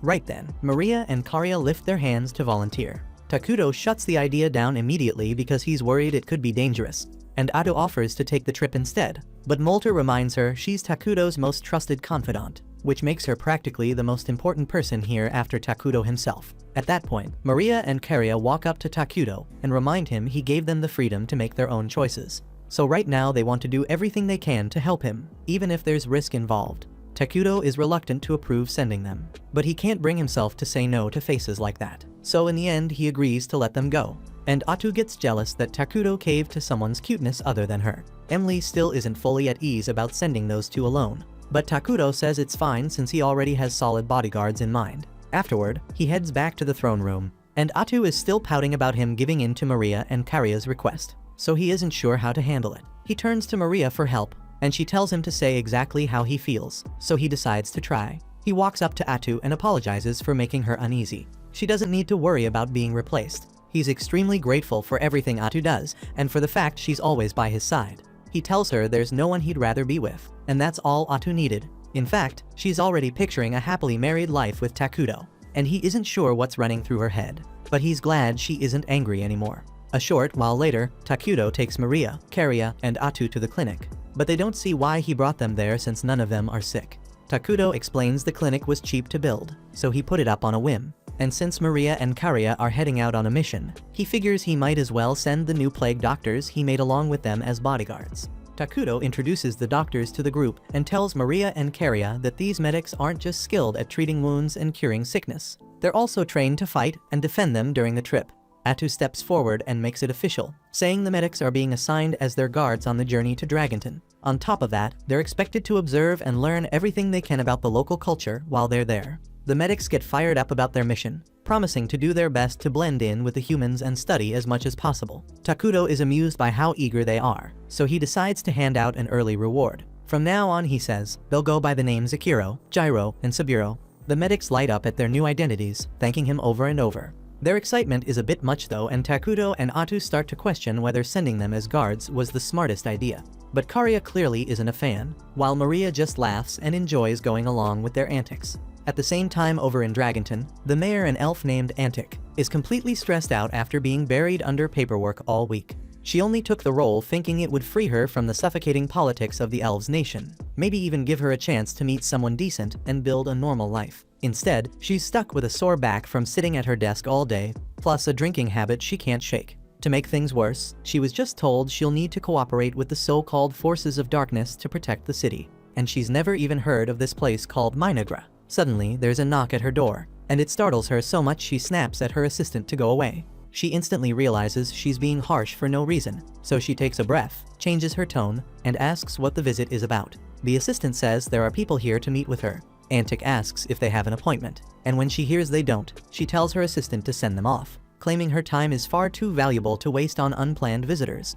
That's when her assistant explains these guests are emissaries from Minagra. As soon as Antic hears the name, she knows this has to come first, so she hurries to brew some tea and goes out to meet with Maria and Karia. Once she reaches the meeting room, Antic introduces herself as the mayor of Dragonton and greets them warmly. What she doesn't expect, though, are the three dark figures standing behind Maria and Karia, and it throws her off a bit. She silently wonders what Tanakapali was thinking when she struck a deal with people like this. But since it's her responsibility now, she sits down and thanks them for making the long trip. Maria and Karia give their names as emissaries of Minagra, and Antic praises them for their courtesy. Inside, the first thing that crosses her mind is that they're dark elves, and she can't ignore how suspicious the three figures behind them look. She assumes they must be assassins, but she forces herself to stay composed, keeping her tone friendly. She apologizes for not arranging a proper welcome celebration since she didn't know they'd be arriving, but Maria and Karia reassure her that it's no problem. As Antic thinks it over, she remembers Tanakapali once mentioning twin dark elves being groomed by the king to become future leaders of Minagra.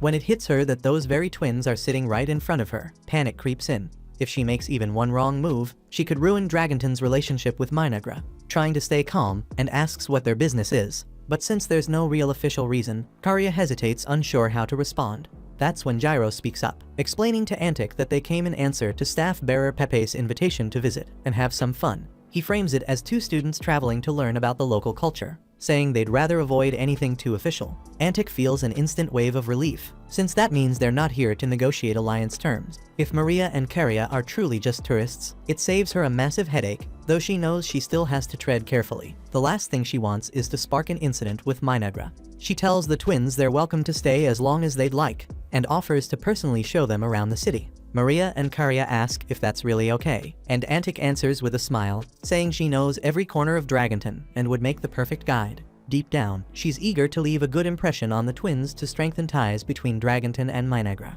On top of that, it gives her a reason to ditch her endless paperwork, so there's no chance she'd turn down the opportunity. The group heads out into the town, and Antic spends the entire day guiding Maria and Karya through the city, and all of them seem to be having a good time. Over in Minagra, Takuto is stuck under his own pile of paperwork, yet he keeps checking in on how Maria and Karya are doing, and he's glad to see they appear to be enjoying themselves. By the time evening comes, Antic says her goodbyes to Maria and Karya, and once they return to their room, they sit down together to review what happened during the day. Karya asks Maria what she thinks of the city so far, and Maria replies that the people in town felt uneasy. The impression she got was that everyone believed food was running short, an attack was coming soon, and no one was coming to their aid. The medics are surprised Maria gathered that much without talking to anyone, but she's simply gifted at reading what others feel, so her judgment is always accurate. The medics are impressed, since they never realized Maria had that sort of talent, but it still doesn't explain why she asked them to buy something for her. Gyro hands over a small pouch, and Maria takes out a plant, explaining that it's popple grass. Popple grass is a highly addictive narcotic, outlawed in nearly every nation. Gyro admits he picked it up from a shady man in an alley without knowing what it was. He tells Maria drugs are off limits and that she should throw it away right now. What unsettles him more is how easy it was to find in this city, even though it's supposed to be banned. The group quickly concludes that someone must be growing and distributing popple grass inside the city, and that's a dangerous sign. Karya says it's terrible that people would do such a thing while Antic is working so hard to keep the city running. And if there's an underground drug trade going on, Saburo warns that they'll have to be extra cautious in guarding the young ladies, since there's no telling what else could happen in the city. The following day, the medics bring Maria and Karya out to see the dragon vein, and the two are stunned by how many dazzling crystals shine all around. Just then, a man named Vesta approaches them and casually mentions that popple grass grows especially well in this area. Karya keeps her manners and greets him, but quickly tells him to get straight to the point and explain what business he has with them. Vesta says he's heard they are emissaries from the nation of Minagra, and since this land will soon be under the joint rule of Dragonton and Minagra, he wants to propose a deal. He asks Maria and Karya if they'd be willing to partner with him in cultivating popple grass. Karya decides to see where this is going, so she asks what benefit Minagra would gain from such an arrangement. Vesta explains that popple grass sells for a high price in the market, so Minagra would naturally get a share of the profits, but he also intends to offer other things. Karya presses him to clarify what sort of offerings he means, but he says it's far too illegal to discuss out in the open. Instead, he hands her a map with a hidden meeting spot marked on it and invites them to hear the details there. Karya hesitates, but after a moment she accepts the map. Vesta grins and says he's always glad to work with people who are evil aligned since they can understand his way of thinking. He complains that the current mayor of the city insists on pointless rules like banning drugs or forbidding human trafficking, but he's confident that once the king of Minagra takes control, things will be far more favorable for his business. A few days later, Maria and Karya meet with Antic again, knowing they'll be leaving the city soon. Antic tells them it's been wonderful getting to know the twins, and they thank her for being such a generous host during their stay. They ask if there's anything they can do for her before they go. Antic says she'd be grateful if they put in a good word for her the next time they meet with King Takuto, and Maria and Karya agree with a smile, saying they'd be more than happy to do that. Just then, the door to the room opens and Vesta walks in with two goons at his side. So Antic rises in a rage and yells that he has no right to be here without her permission. Vesta already made it clear he does not care about rules, so he simply let himself in, and he says he is here to hear the response from Maria and Karya, since they never met him to discuss the details of the deal he proposed. Maria questions whether he means the deal to sell popple grass with them, and Antic starts to panic because she had no idea that Maria and Karya made a deal with Vesta behind her back. And if Vesta managed to get Minagra on his side, then the city is going to be ruined. Maria reads what Antic is thinking and tells her she does not need to worry, since neither of them would ever consider working with a bastard named Vesta, and they assumed he would be smart enough to understand that not showing up to the meeting he set up means they are not interested. Karya inquires whether it would be alright for them to deal with Vesta themselves, since even if he is despicable, they would hate to cause an international incident by acting on their own. And Antic says they are more than welcome to step in, because Vesta has been a nuisance to the people of the city for a long time. So on Maria and Karya's orders, the medics step up to deal with Vesta. Even with those three standing in front of him, Vesta seems oddly confident because he has this with him. Inside the siren's injection is a concentrated extract from the popple flower, and a single dose is enough to turn anyone into a mindless addict. Maria and Karya can already tell that he came here intending to use that on them, so they say he needs to think this through, and they add that they may be weak children, but if he were to lay hands on them, then he would be making an enemy out of the kingdom of Minagra, and King Takudo surely will not take kindly to such provocation. Even so, Vesta believes he can blackmail Takudo by turning Maria and Karya into his personal slaves, completely failing to account for the three men protecting them. And he hands the siren's injections to his goons and orders them to go grab the girls. A second later, one of the goons' swords goes flying into the wall in front of Vesta, and he turns around to see the gruesome fate they suffered. At the same time over in Minagra, Takudo is enjoying a calm cup of tea with Atu, and he's genuinely pleased that he created those medics, since they turned out to be perfect for the twins' mission. Emily has been curious about why Takudo sent medics instead of a squad of warriors with Maria and Karya. So Atu explains that those three are obsessed with humans and demi-humans, sometimes a little too much. They might be experts in healing human biology, but they also eat brains on occasion, which makes them downright terrifying when they feel like it. Back in Dragonton, the medics have just finished hacking the goons apart with surgical precision, and now they're holding up the skins and jumping around in excitement, thrilled to add them to their collection. Antic drops to her knees in shock at the sight of their true nature, so Maria steps in to try and calm her. As for Vesta, he's about to experience the opposite of comfort. He tries begging for forgiveness, but Karya cuts him off, telling him he's already gone too far. She didn't care about his drug dealing since that wasn't her concern. But the moment he threatened her, her sister, and insulted her King Takudo, he sealed his own fate. She orders the medics to finish him, and before long all three are strutting around casually in Vesta's skin, leaving Antic completely unable to process the nightmare in front of her. Karya then approaches her and apologizes for leaving such a mess in the office, even asking if she should cover the cleaning bill. Antic, who had literally lost control of herself, stammers that there's no need. Karya thanks her for being so understanding, and that sincere smile in the middle of all this horror feels even scarier than the medics wearing skin suits. Antic quietly wishes she had never become the mayor of this city, but this is her life now, and she'll have to live with it. Once the group gets back to Minagra, they're hauled straight into a meeting so Atu can lay into them for what happened. And before the lecture even starts, she demands an explanation from Takudo for not stopping any of it while he was watching the whole time. He admits he didn't want the girls thinking he was hovering over them, so he let them handle the situation on their own, and now they can see where that approach led. Atu had warned Maria and Karya to keep their violent acts to a minimum, yet they still went ahead and ordered the medics to murder those people. And as for the medics, even if taking out Vesta and his goons was unavoidable, skinning him in front of Antic went way too far. It was less like an execution and more like plucking a chicken alive right in front of her face. Atu tells them straight up that nobody's leaving this room until they sit their asses down and write a long-ass apology promising they'll do better next time. And honestly, that punishment was over the top. A few hours later, everyone gathers again to go over the Dragonton situation. And from the twins' report, the city is in dire straits. They lack the resources to keep order, so crime keeps climbing, and at the same time, they're facing constant attacks from the barbarians. The document says Dragonton is mainly dealing with goblins, orcs, and the occasional hill giant. And while goblins and orcs aren't much of a threat, the giants have turned into a serious problem. They pop up in groups around the city, and with each passing day, the number of giant attacks keeps rising, so the defenses are being stretched thin. Molter assumes the reason no one in Dragonton has figured out the giants' attack patterns is a lack of early warning, because normally the sharpened senses of beastmen would be enough to spot enemies before they strike. Yet the scouts must be exhausted after all the non-stop fighting. Either way, if nothing changes, Dragonton is bound to fall in the near future, so Nagi suggests sending a large force to bolster the city's defenses. Emily agrees they should send aid. However, she doesn't think splitting Minagra's forces is wise, since pulling their immediate labor reserves to Dragonton right now would leave farming and construction understaffed. Atu cuts in and reminds everyone that she'll be joining the mission herself, so they won't need as many soldiers as Emily fears.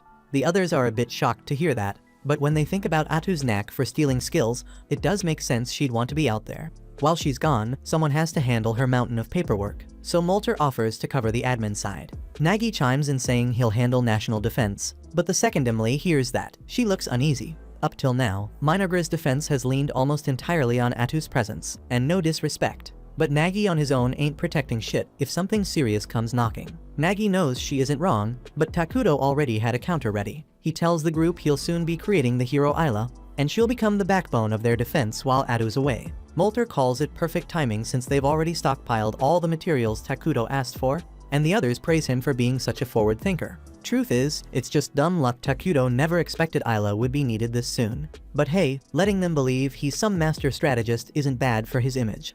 With the major issues handled, Atu asks Takudo if there's anything else he wants to bring up. The whole planning session went smoother than he expected, and he's struck by the difference compared to back when he played the game in the hospital, spending endless hours trying to plan alone. Now he's got people he can lean on. He tells them they're all doing great work, and hearing that kind of praise straight from their king pushes everyone to aim even higher. When the meeting wraps up, Takudo steps outside to the huge stockpile of resources they've been saving so he can finally summon Ayla. They had to ration heavily to build up this much, but now it's time for all that sacrifice to pay off. Maria and Karya ask what kind of person Ayla will be, but Takudo admits he has no clue. Aside from Atu, Ayla will be the very first hero summoned into this world, so no one really knows how it's going to turn out. Atu promises him that if Ayla ever rebels and tries to kill him, she'll put her life on the line to protect him. Having her nearby makes Takudo feel safer, but he still tells her to put her own survival first because she's way too damn important to lose. Takudo starts the summoning ritual, and once all the resources vanish, a cocoon takes shape in the air. Ayla is set to appear any second, so Takudo braces himself. Turns out he was stressing for nothing, because the moment Ayla lays eyes on him, she bows and thanks him for giving her the chance to stand before him. She calls herself the queen of all bugs and pledges her eternal loyalty to Takudo and the kingdom of Minagra. Takudo feels relieved that Ayla is still loyal, but just to confirm, he asks if she remembers who he is. After a pause, she finally recognizes him as the same Takudo who played the game for years. She says it's great to see him again. But before things get too emotional, Atu steps between them and presses Ayla to say if she's really serious about serving Takudo here. Ayla also recalls Atu from back then, and she finds it amusing that Atu is trying to act so strict, so she pats her on the head. Atu blushes and snaps at her to just answer already, and Ayla responds that there's no one else she'd rather follow. Takudo was the only one who ever pushed her to her full strength, so working beside him again is an honor. Still, she shifts to business and asks Takudo to explain what's happening right now, since she isn't sure of her role yet. A bit later, Takudo, Atu, and Ayla are back in the palace, and he finishes filling her in on the situation. Ayla now understands she'll be serving as their defense hero for the time being, which frees Atu to leave on her mission without leaving Minagra exposed. Even so, Atu hates the idea of going. Ever since they arrived here, she and Takudo have stuck together, so this is the first time they'll be apart for a long stretch, and they're both going to miss each other badly. By the next morning, Atu and her squad head out for Dragonton after she says her goodbye to Takudo, and with her officially gone, Ayla steps up to work. She promises to do her best to make sure Takudo enjoys this game. But after just one day at his side, she notices he can't really handle much on his own. It's already midday, and the guy is still knocked out on his throne. Then Maria and Karya come out and mention to Ayla that Takudo usually sleeps until noon, and if he dozes past that, Atu is the one who goes and wakes him. Ayla shakes her head at that, saying it's not fitting, so she calls him out for being a king who sets a bad example by staying in bed so late. She wants him up earlier from now on, and Takudo says he'll try. But Maria and Karya can't believe how quickly Ayla got him to agree, since Atu usually lets Takudo do whatever he damn well pleases. Seeing the twins makes Ayla remember something, so she turns to Takudo and says she'd like to borrow Maria and Karya for the day. Takudo doesn't mind, but he asks why she suddenly wants them. So Ayla explains she'd like them to guide her around the kingdom since she's still unfamiliar with the layout. Takudo figures it's a solid idea because it will also give Ayla the chance to properly map out the kingdom's defenses, so he signs off on the tour. While she's on the subject of approval, Ayla points out that his people will be coming to request his consent soon, so he'd better make sure he handles it right. Right then, Emily walks into the chamber, so Ayla and the twins step out. Emily comes straight to Takudo and asks him to review the labor reports for the week, and Takudo takes the documents. Inside though, he's uneasy as hell, because this is the very first time he's had to talk to Emily without Atu or the twins there. Emily notices his silence and asks if there's an issue with her report, but Takudo quickly says that's not the case. He actually thinks her labor allocation looks fine, But starting next week, he asks her to ease up a little on resource collection since they no longer need to stockpile extra with Ayla already summoned. Emily thanks him for the input and says she'll get on it right away. But Takuto is already drained from that single exchange. The problem is, he's still got a pile of meetings lined up after this, so it's clear the rest of his day is going to be long as hell. At the same time, Ayla and the twins are out on their walk, and Ayla asks them to give her a full rundown of the facilities in Minagra so she can get oriented. They start by showing her the government office where all the paperwork is filed, and right then they spot Emily hurrying around with a tight look on her face. Ayla can tell she's upset, so she asks if something is wrong since she looks swamped. And Emily explains that Nagi has been burning through training gear, and it's blowing up her monthly budget. Ayla reaches over and pats Emily on the head, saying everything's going to be fine, then adds that she'll personally scold Nagi for being wasteful. So Emily breathes easier and the tension starts to fade. Before long, they head to the training center to wait for Nagi, and the moment he shows up, he dashes past the soldiers and shatters their practice swords to prove how weak they are. This is exactly what Emily was complaining about. So Ayla walks up to Nagi and asks if he really thinks breaking equipment that way was necessary to make his point. Nagi starts stammering an apology, since he gets excited when it comes to training, and he hadn't realized how much damage he was causing. Ayla gives him a light pat on the head and says it's alright as long as he understands the mistake, but he needs to make sure he thinks about his actions carefully next time. Right then, a bell rings through the grounds, so Ayla asks the twins what that means, and they explain it signals dinner time. They invite Ayla to join, so everyone gathers in the main square to eat, and food is served this way because it's far less wasteful to have everyone dine together rather than cooking separate meals. The Dark Elves inform Ayla that if she chooses to sit with them, a lavish dinner has been prepared in her honor. The attendants try to persuade her to use the fine plates, since it would feel disrespectful to let her eat with basic cutlery. But Ayla reminds them all that she is the defense hero, so her job is to defend the kingdom and its people. And for her to fulfill that duty properly, it matters that she shares the same experience as the people. The following night, Ayla takes a quiet walk through town, running defense plans through her head, when she hears some noise inside Maria and Karya's house. She goes in to check and is caught off guard finding the twins huddled together in a corner crying. She asks what's wrong, and they explain they had a dream that shook them awake and now they can't sleep. Ayla gently asks if they want to talk about it, and they say that every other night they see their mother and remember the good times. But waking up always stings because it reminds them they'll never see her again, and it breaks them down. Still, since meeting Takuto, those dreams have been far less common, and this is the first time in ages, so they tell her not to worry too much. Even so, Ayla suggests staying the night with them, so if they wake crying again, she'll be right there to comfort them. And the twins relax, feeling safer with her close. The following day, Ayla meets with Takuto to go over plans, and together they decide their next big construction project should be a learning institution. They aren't at war, so piling on defenses isn't necessary right now, and building knowledge and training centers will serve them better long term. While on the topic, Ayla asks how Atu is doing over in Dragonton, so Takuto uses his shared senses to check in, and what he sees gets him stirred up, because Atu's caught in a pretty damn interesting situation at the moment. There are dozens of giants come barreling straight for Atu, and for anyone else, that would be terrifying. But for her, it takes nothing more than a lazy sweep of her tentacles in their direction. Then, in an instant, every last one of those giants turns into flying chunks of meat as the charge stops on a dime. Antic is both amazed and scared by the sheer force Atu just showed, mostly scared because this feels even worse than the medic's incident. And Atu can tell she is barely keeping it together, so she tells her to take a breather if she wants, since the front line is basically handled, and Antic appreciates the mercy more than she can say. Afterwards, Atu goes to sit with Molter, and the citizens of Dragonton turn out surprisingly hospitable, as one of them brings Atu a drink so she can relax. While Molter admits he thought they would be too frightened to go near her after seeing her true form, yet they seem to be adjusting just fine. The main reason is that when Atu first revealed that form, Pepe compared her to an octopus. So now everyone in Dragonton simply thinks of her as an octopus demi-human, which she finds a bit insulting. Still, there is no real point in arguing with public opinion now, so she lets it be. On another note, Molter asks how her plan to harvest abilities from the giants is coming along, and Atu says it is going great, since the skills those giants carry were far better than she expected. So things have worked out nicely for her, even if she still does not know how they managed to acquire abilities like that in the first place. Just then, Atu senses something far off, so she turns and sees a giant approaching the city, and that ties back into the other mystery about the giants, because no matter how hard they push surveillance, no one, not even Atu or Molter, manages to sense a giant until it is already closing in on the city itself. A few moments later, Antic gets a report about the incoming giant and runs over to tell Atu. But Atu says there is no need to worry because she can take care of this herself. Then she dashes out onto the battlefield before Antic can say another word, and Antic cannot help worrying that Atu is acting recklessly. Even so, Molter says something as weak as a hill giant could never defeat Atu. So if they wait here, he is sure she will handle it and be back within the next few minutes. But standing around would be boring, so Molter decides to chip in as well, takes out his staff, and using the new magic he learned, he casts the Land of Ruins around the giant. A spell that spreads a cloud of dark mist, where all allies are buffed and all enemies are weakened. So bringing the giant down should be a lot easier for Atu now.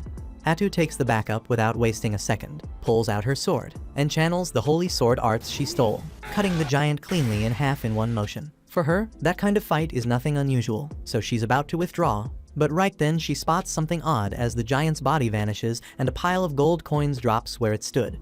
She reports to Takudo at once, but he can't figure out why coins would appear since nothing like that ever showed up in his Minagra playthroughs. She turns to Molter as well, yet he admits this is the first time he has ever heard of coins popping up after killing a monster. To make it stranger, none of them recognize the marks carved into the coins, so there's no clue where they came from. At that point, Takudo comes up with an idea and asks Atu to let him share her vision so he can check the coins himself. When he finally sees them through her eyes and takes a close look, he searches through his memory trying to recall anything familiar. And before long, he remembers an RPG called Brave Questus whose coins carried that exact same crest. At the same time, over in the north of the continent, the Saint and her knights march through a city that Irakino just reduced to ruins. And while the knights are still inspecting the damage, all of them suddenly have their heads blown apart in an instant. The one behind it is none other than Irakino herself. This makes the 17th time the Saint has fought her, and she's pissed off that Irakino just won't stay dead. Irakino corrects her, pointing out that she has been dying all along, and the Saint has already killed her 17 times. Still, when it comes to victories, Irakino complains that the matchup isn't fair because the Saint is way too strong. Irakino has solid power on her own, but she has never come close to winning, and every death she suffers is agonizing. The Saint snaps back, telling her to shut up since she knows Irakino is only trying to stall. Realizing she's been caught, Irakino seizes control of every corpse around and sends them against the Saint. Even the freshly killed knights are dragged up to attack, and the Saint is disgusted by her nerve. It doesn't slow her down though, and she raises her staff to call forth a storm of fire that wipes out all the bodies in a flash, then rushes straight at Irakino and drives her weapon through her chest. That makes it the 18th time Irakino has fallen to her, and the Saint, knowing she'll be back sooner or later, hopes this at least buys enough time to find a way to finish her off for good. At the same time in Dragonton, a massive army of giants suddenly shows up near the city, and the guards completely lose it since none of them has ever seen so many giants gathered in one spot. By now Takudo has figured out that the ones attacking Dragonton must have come straight out of the world of Brave Questus, a game where the player takes the role of a hero aiming to defeat the Demon Lord. And the reason there are no alerts before the giants strike is because battles in that game appear through random encounters. Ayla had thought about the chance of running into enemies who arrived in this world the same way they did, but she never would have guessed they'd come from an entirely different type of game. The system of Eternal Nations works in a completely different way compared to Brave Questus, yet Takudo has plenty of experience in both, so he knows exactly how to manage the situation when it comes up. On a cliff close by, the ones responsible for the assault on Dragonton, Flamin and Ice Rock, go over their strategy, and apparently they were granted full freedom to do whatever is needed to take land for the Demon Lord.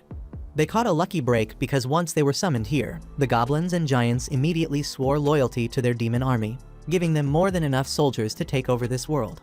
Now that he's thinking about it, Ice Rock remembers how they basically dedicated their lives to conquering Brave Questus before ending up in this world. So should they just forget all that and focus on this new place instead? That's a heavy thought, but Flamin isn't the type to reflect, so he says the only thing that matters is carrying out their Demon Lord's command, and they get ready to wipe Dragonton off the map to spread despair everywhere. All the monsters surge forward when Ice Rock gives the order, and he asks Flamin if he's going to join the battle as well. Flamin says he'd rather stay back this time, so Ice Rock can take the honor of leading the fight. Ice Rock thanks him, leaps onto the battlefield, and while he's away, Flamin plans to begin working on the secondary goal of their mission. On the ground, Ice Rock commands his troops to lay waste to the city, when suddenly a thick cloud of black smoke sweeps through the area and every monster begins choking on it.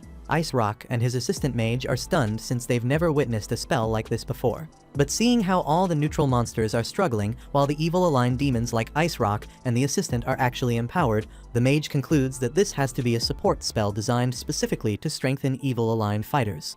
Right after that, the assistant is run through the abdomen by one of Atu's tentacles, and once he drops out of the way, she switches her focus to Ice Rock. Takudo mentions a warrior of ice, so she puts 2 and 2 together and assumes he must be one of the Demon Lord's 4 generals. Ice Rock demands to know how she identified him so fast. Atu states she is a hero from the game Eternal Nations serving under her glorious King Takudo. And there is no point saying anything else because everyone here is going to die soon.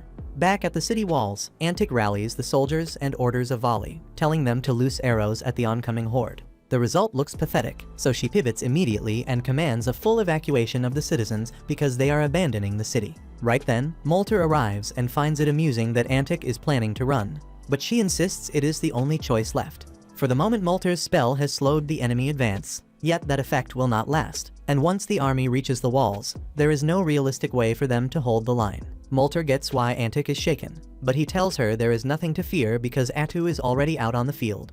As long as she is present, they are not going to lose. Before long, she will take the enemy general's head, and with no commander directing that monster host, their formation will crumble and the ranks will turn into a sloppy mess. From there, Dragonton's forces should be enough to finish the job, so there is truly no need to panic. Antic is stunned by how calm Molter stays in a moment like this. Yet when she looks toward the fighting, she sees Atu mowing through the enemy line, so everything he said checks out. It leaves her wondering how powerful the nation of Minagra actually is. Out on the battlefield, Atu is flat out humiliating Ice Rock, slipping past every swing he throws and cutting down groups of monsters at the same time. Ice Rock cannot make sense of how she keeps doing this when he still has not managed to touch her. But she is simply running the plan Takudo laid out. Brave Questus was built with RP mechanics, so its combat model functions on a small scale, whereas Eternal Nations is a civilization simulator, and the attack reach available to fighters such as Atu is far wider than anything a combatant from Brave Questus can bring to bear. Ice Rock shouts at Atu, demanding to know why she's interfering with his plan at all, since she's obviously evil-aligned and should be serving under the Demon Lord to conquer the world just like he does. Truth is, there was a moment when Atu and Takudo thought about world domination, but they tossed the notion away because it would be way too much effort. She's already buried under piles of paperwork as things stand, so why the hell would she want the headache of managing an entire world? Ice Rock zones out at the word paperwork since he doesn't even know what that means, so Atu asks how he expects to govern a world once it's taken. Then she jokes that he must be one of those RPG characters that no one ever bothered giving a proper backstory. Ice Rock doesn't get what RPG is supposed to mean, so Atu tries to jog his memory by pointing out all the countless times he must have been cut down by the game's hero. After all, he was nothing but a mid-level boss created just to be beaten. She says it must suck existing only to lose, and she'd love to say she understands him, but she can't relate to a loser like that. While throwing out those words, she's calmly batting away his strikes. He rages harder and declares he'll crush anyone who stands against his mighty Demon King. But Atu laughs in his face and says the only real ruler here is Takudo, King of Minagra. Atu notices him charging up an attack and thinks he's a fool if he believes such an obvious move could ever hit her. When she tries to step back, she realizes her feet are frozen solid by Ice Rock's frost. She didn't see that coming and is left exposed as his axe slams down into her. The blow hurts badly, and Ice Rock feels proud at landing a clean strike. A heartbeat later, Atu rises back up and kills him instantly. She feels embarrassed that someone this weak even managed to injure her, but the wound closes almost immediately, so it doesn't matter. She then complains about how unfair that skill really is. How can anyone dodge when they're locked in place? And when she checks the ability after stealing it from him, she finds it's literally a guaranteed hit, meaning there was nothing she could have done. With that behind her, she moves to report back to Takudo, but as she tries to call him, her eyes widen in horror when she realizes enemies have already surrounded Minagra. At the same time, somewhere else on the continent, the Demon Lord from Brave Questus is raising a fresh fortress while surveying this new world, and he has already started sketching out how to take the whole thing under his rule. Back in Minagra, a dark elf guard bursts into Takudo's office to warn that hostile forces are closing in. But Takudo was already aware, and he does not look worried. Isla tells the guard that one of Takudo's abilities lets him grasp everything that happens inside his kingdom. So the moment the army stepped into the forest, he sent word for Nagi to move out and meet them with Minagra's main force. Maria and Karia are a bit rattled by how fast this is unfolding and ask whether Minagra is in real danger. But Takudo says there is nothing to stress over because he already has a plan.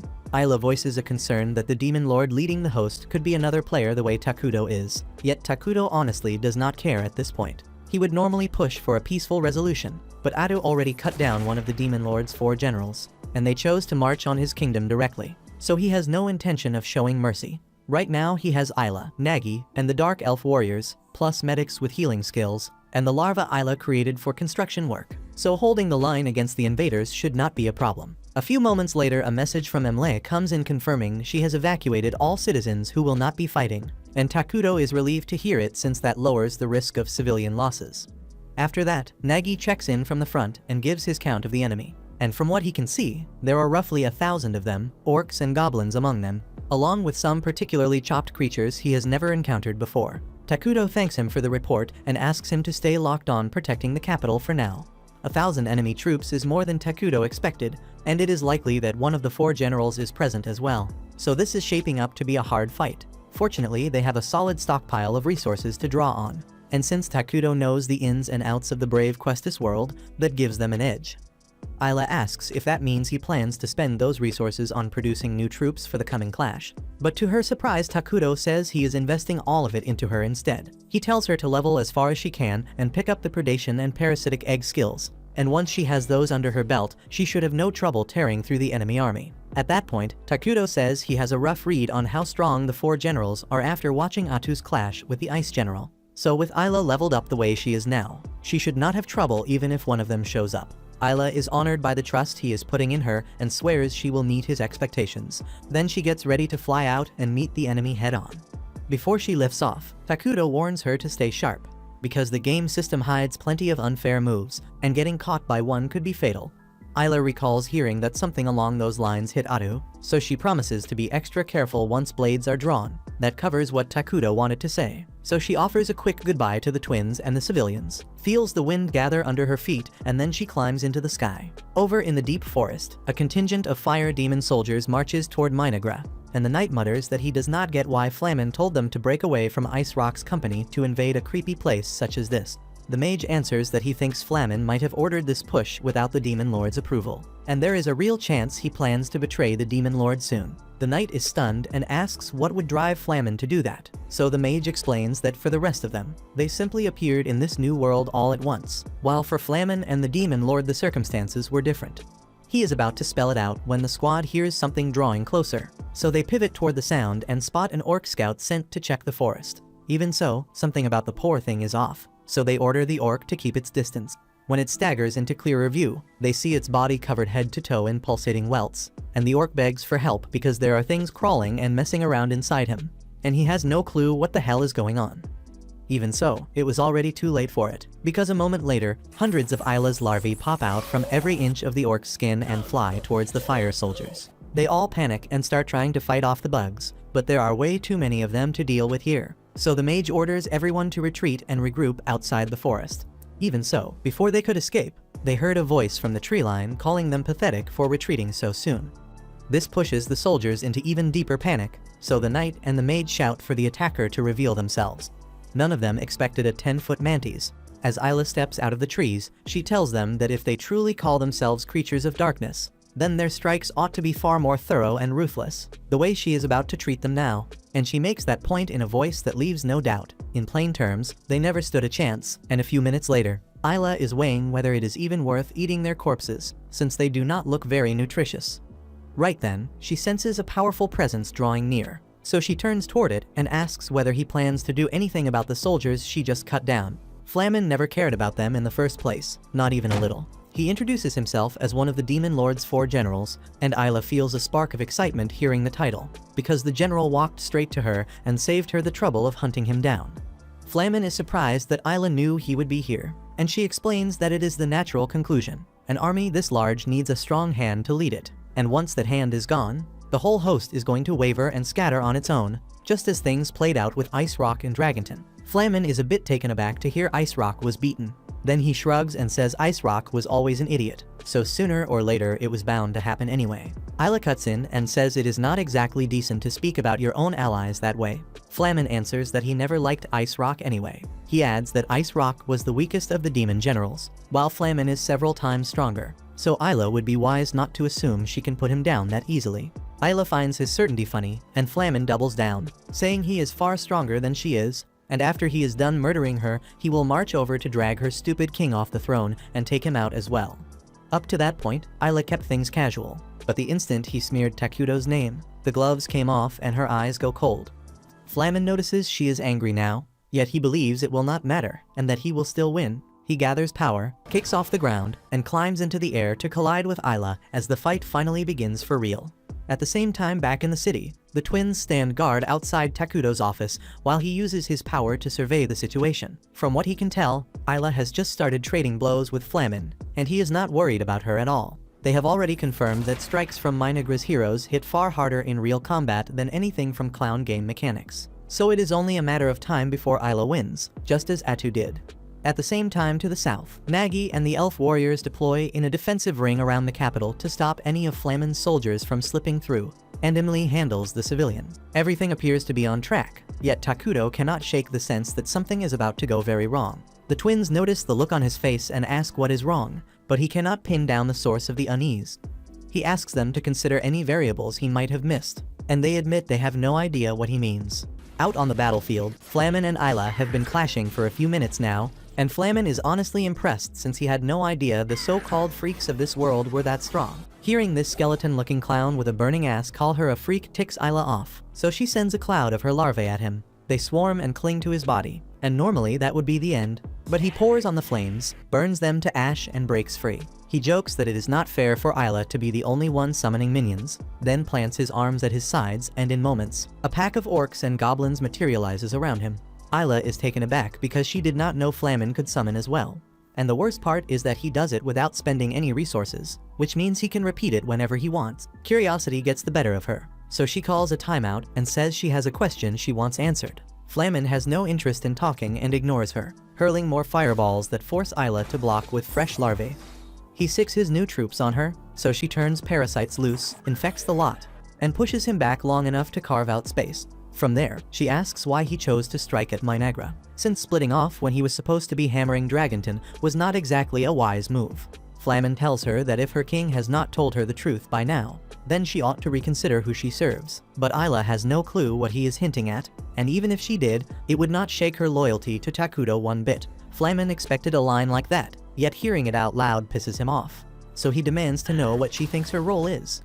Isla answers that she is a hero of Minagra and a faithful servant to King Takuto, and that reply gets under his skin even more. He cannot grasp how she can call herself a servant with pride and conviction, and then it clicks for him. She serves her king by her own will, which means she actually enjoys it. He, on the other hand, is chained to the demon lord no matter how he feels, because that is how his game was coded, and he hates every second of it. Even so, he believes that once he completes his mission and wipes out everyone here, he will finally be released from that forced servitude.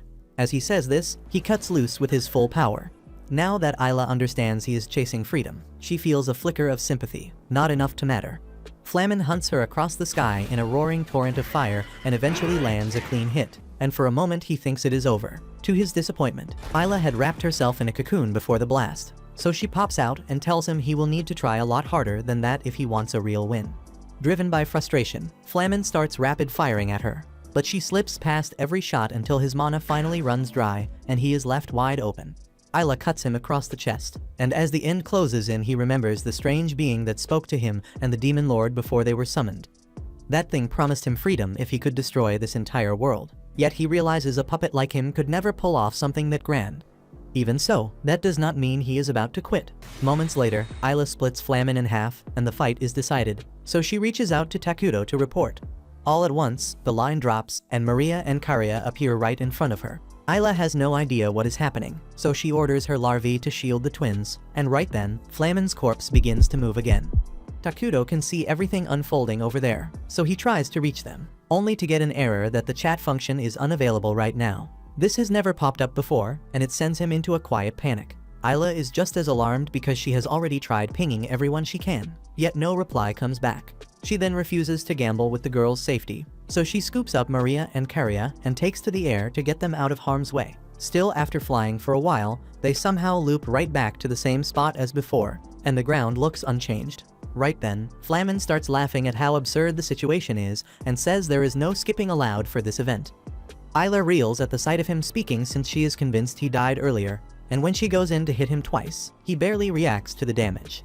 Flamen tells her there is nothing she can do to stop what is about to trigger, and he adds that he is already dead anyway. so taking his head now would not alter a thing. She swings again, only this time her strike stops in midair as if an invisible hand seized it.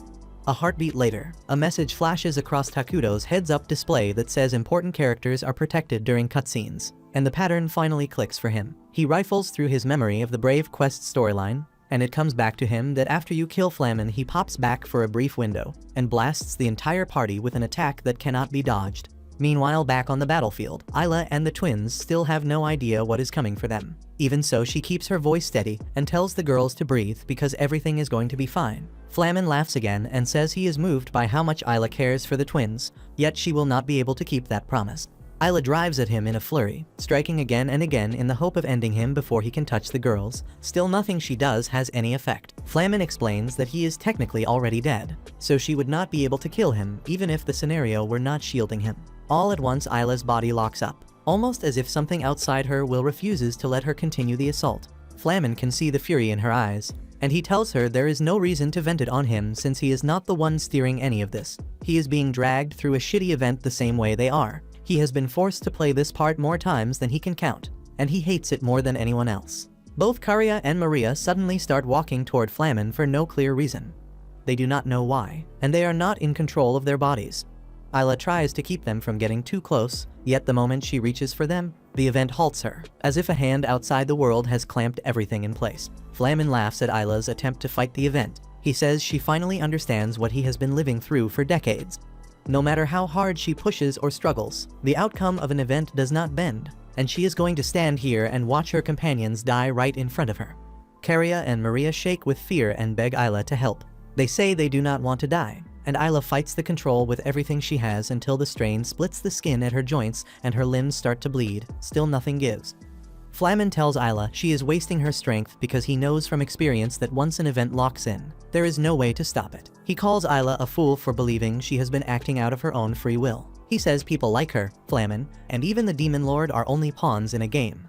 All Flamen ever wanted was to take charge of his own existence. Yet now he sees the being that promised him freedom was lying the whole time. There is no such thing as free will for characters built to follow a predetermined script. He curses the being for the trick, and he spits out Takuto's name as well because he thinks the player is just as bad as the rest. A user who treats those around him as nothing but tools to spend. He adds that if he is doomed to die anyway, he will take some comfort in knowing he is dragging one of Takuto's favorite characters down with him.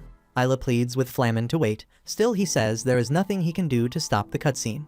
A beat later, his body detonates with Maria and Karia right beside him. When they come to, they find themselves at the heart of a vast crater with 60% of Ayla standing over them. The event required that someone be forced to die from Flamen's attack. So just before the blast landed, Ayla threw herself in front of the girls to shield them. She feels relief that Maria and Karia survived. Yet the two are horrified by Ayla's condition. They rush to her and insist she return to town at once so they can treat her wounds. They try to reach Takuto for help and nothing gets through. They try again and again and the channel stays dead. The girls start to panic because they have no idea what to do. Still, Ayla tells them there is no point calling anyone for now since the medics have no means to mend damage on this scale. She says her time is short and asks them to listen closely to what she is about to say. She adds that she is going to die here today. Yet before that happens, there is something she wants to place in their care.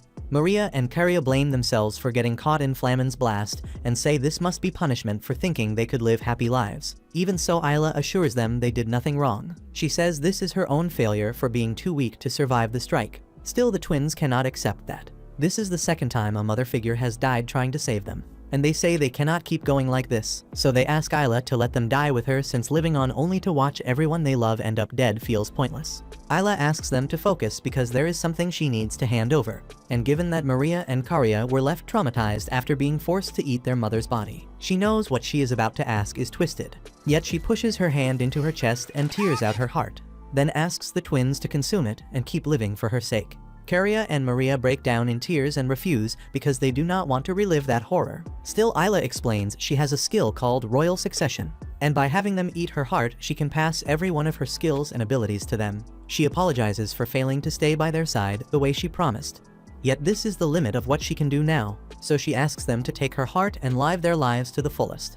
Over in Dragonton, Atu is about finished clearing the remnants of the demon army. Still, her patience wears thin because Molter has been tailing her the entire time. She tells him he can wait for her back in the city, Yet Molter insists on staying by her side because Takuto ordered him to march with her and bring down the Demon Lord's stronghold. Right then, more monsters spill out of nowhere again, and Atu is damn tired of how they keep popping up one wave after another. So she flashes forward and drives blades into their necks in an instant.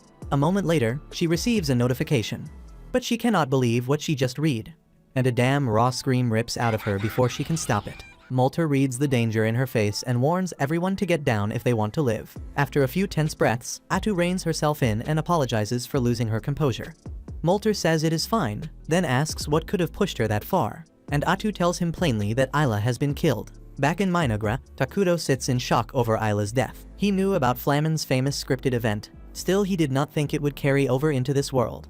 He tries to open a line to Ayla again. Yet this time a message responds that she no longer exists, and he drops to his knees in despair because he has truly lost one of his beloved heroes. In the Brave Quest, one branch of that event ends with a single person sacrificing themselves and handing the remaining power to two others, and that is exactly what has played out here. Over with Maria and Karia, the twins have just finished eating Ayla's heart as she asked. With that done, they inherit Ayla's title as heroes. Yet there is nothing to celebrate, so they join hands and walk in silence back toward the Demon Lord's stronghold. Now that the event has ended, the communication lines are back, so Takuto reaches Atu to lay out what happened. He says Ayla died because she was caught in a scripted event, and Atu is not sure what that term means, yet she assumes it is something on the order of Ice Rock's unavoidable / Ayla's death is a major emergency, so Atu says she wants to return to Minagra at once. Still, Takuto asks her to hold that thought for a while. He explains that Ayla may be gone, yet the twins are alive and, thanks to Ayla's royal succession skill, they have taken on her title as heroes. Right now, the two of them are heading straight for the enemy stronghold, probably to avenge Ayla's death, and they are so set on it that Takuto's orders will not reach them. Minagra cannot afford to lose any more heroes, so Takuto wants Atu to go after the twins and bring them back before they rush into a fight they might lose. Atu understands why he is worried, yet she argues against the plan because leaving him without a hero at his side is not wise. It would leave him exposed to enemy strikes. Takuto appreciates Atu's concern for his safety. Still, she is the only one he trusts to rein in the twins, and bringing Maria and Karia home in one piece takes top priority. Then he tells Atu this is a direct order that she has to follow, so she says she will handle it and sprints off to intercept them. She remains unhappy about leaving him without a guard, yet she knows he is a sharp strategist, so she decides to trust the plan since he must be sure of what he is doing. Over at the demon defensive line, Karia steps forward alone toward the Wind Demon General, and the general is both confused and amused that a small girl strolls up on enemy ground so casually. She is about to give the word to kill Karia. Then the girl opens her eyes and calls up a new power. On Maria's side, the mood is different. She has always been a little unhinged, and losing Ayla shoved her over the edge. She then twirls in front of the Earth Demon General and talks about how the world hates her, and the general cannot decide how to read the scene, wondering if this girl is just insane or straight up escaped from the madhouse. Meanwhile, back with Karia, every monster in the ranks begins to scream in pain, and the Wind Demon General realizes Karia did something to them, so she moves to end it and lashes out with a cursed wind strike. Even so, Karia now bears the Divine Light ability, which cancels every curse that touches her, so the wind does nothing. The instant Karia meets the general's gaze, skin starts to slough clean from bone. Another of Karia's gifts lets her lay a deadly flesh-eating curse on a target, and within minutes, the Wind Demon General's face melts away as she dies. At the same time on Maria's end, because she lives in near constant denial, her power has formed as a curse of forgetfulness. And this is not ordinary amnesia. She can force the Earth General's giant machine to forget how to function. The frame lists and topples, and no matter how hard the general tries to make it move, nothing answers. The fallen machine thuds into the earth and stays inert. After that, Maria draws on a second ability, one born of the trauma of eating two mothers, a telekinetic bite, and when she shuts her mouth, she tears a huge chunk straight out of every golem and the fallen machine. The Earthquake General is the only one left. Maria can see how scared he is, so she uses her power to make him forget his fear, so he quiets down. And once he stills, she takes a bite from him as well. When the massacre ends, the twins walk away from the field in calm steps. Their footfalls echo in the hush that follows. All at once, a system message appears before them and marks the twins as a third-degree threat in this world. They even receive a cold nickname and are now to be known as the Witches of Regret. And with that, we have reached the end of the first season. Hope you guys enjoyed it. I will catch you in season 2. Do not forget to drop a like, hit that subscribe, and smack the bell so you do not miss what is coming next.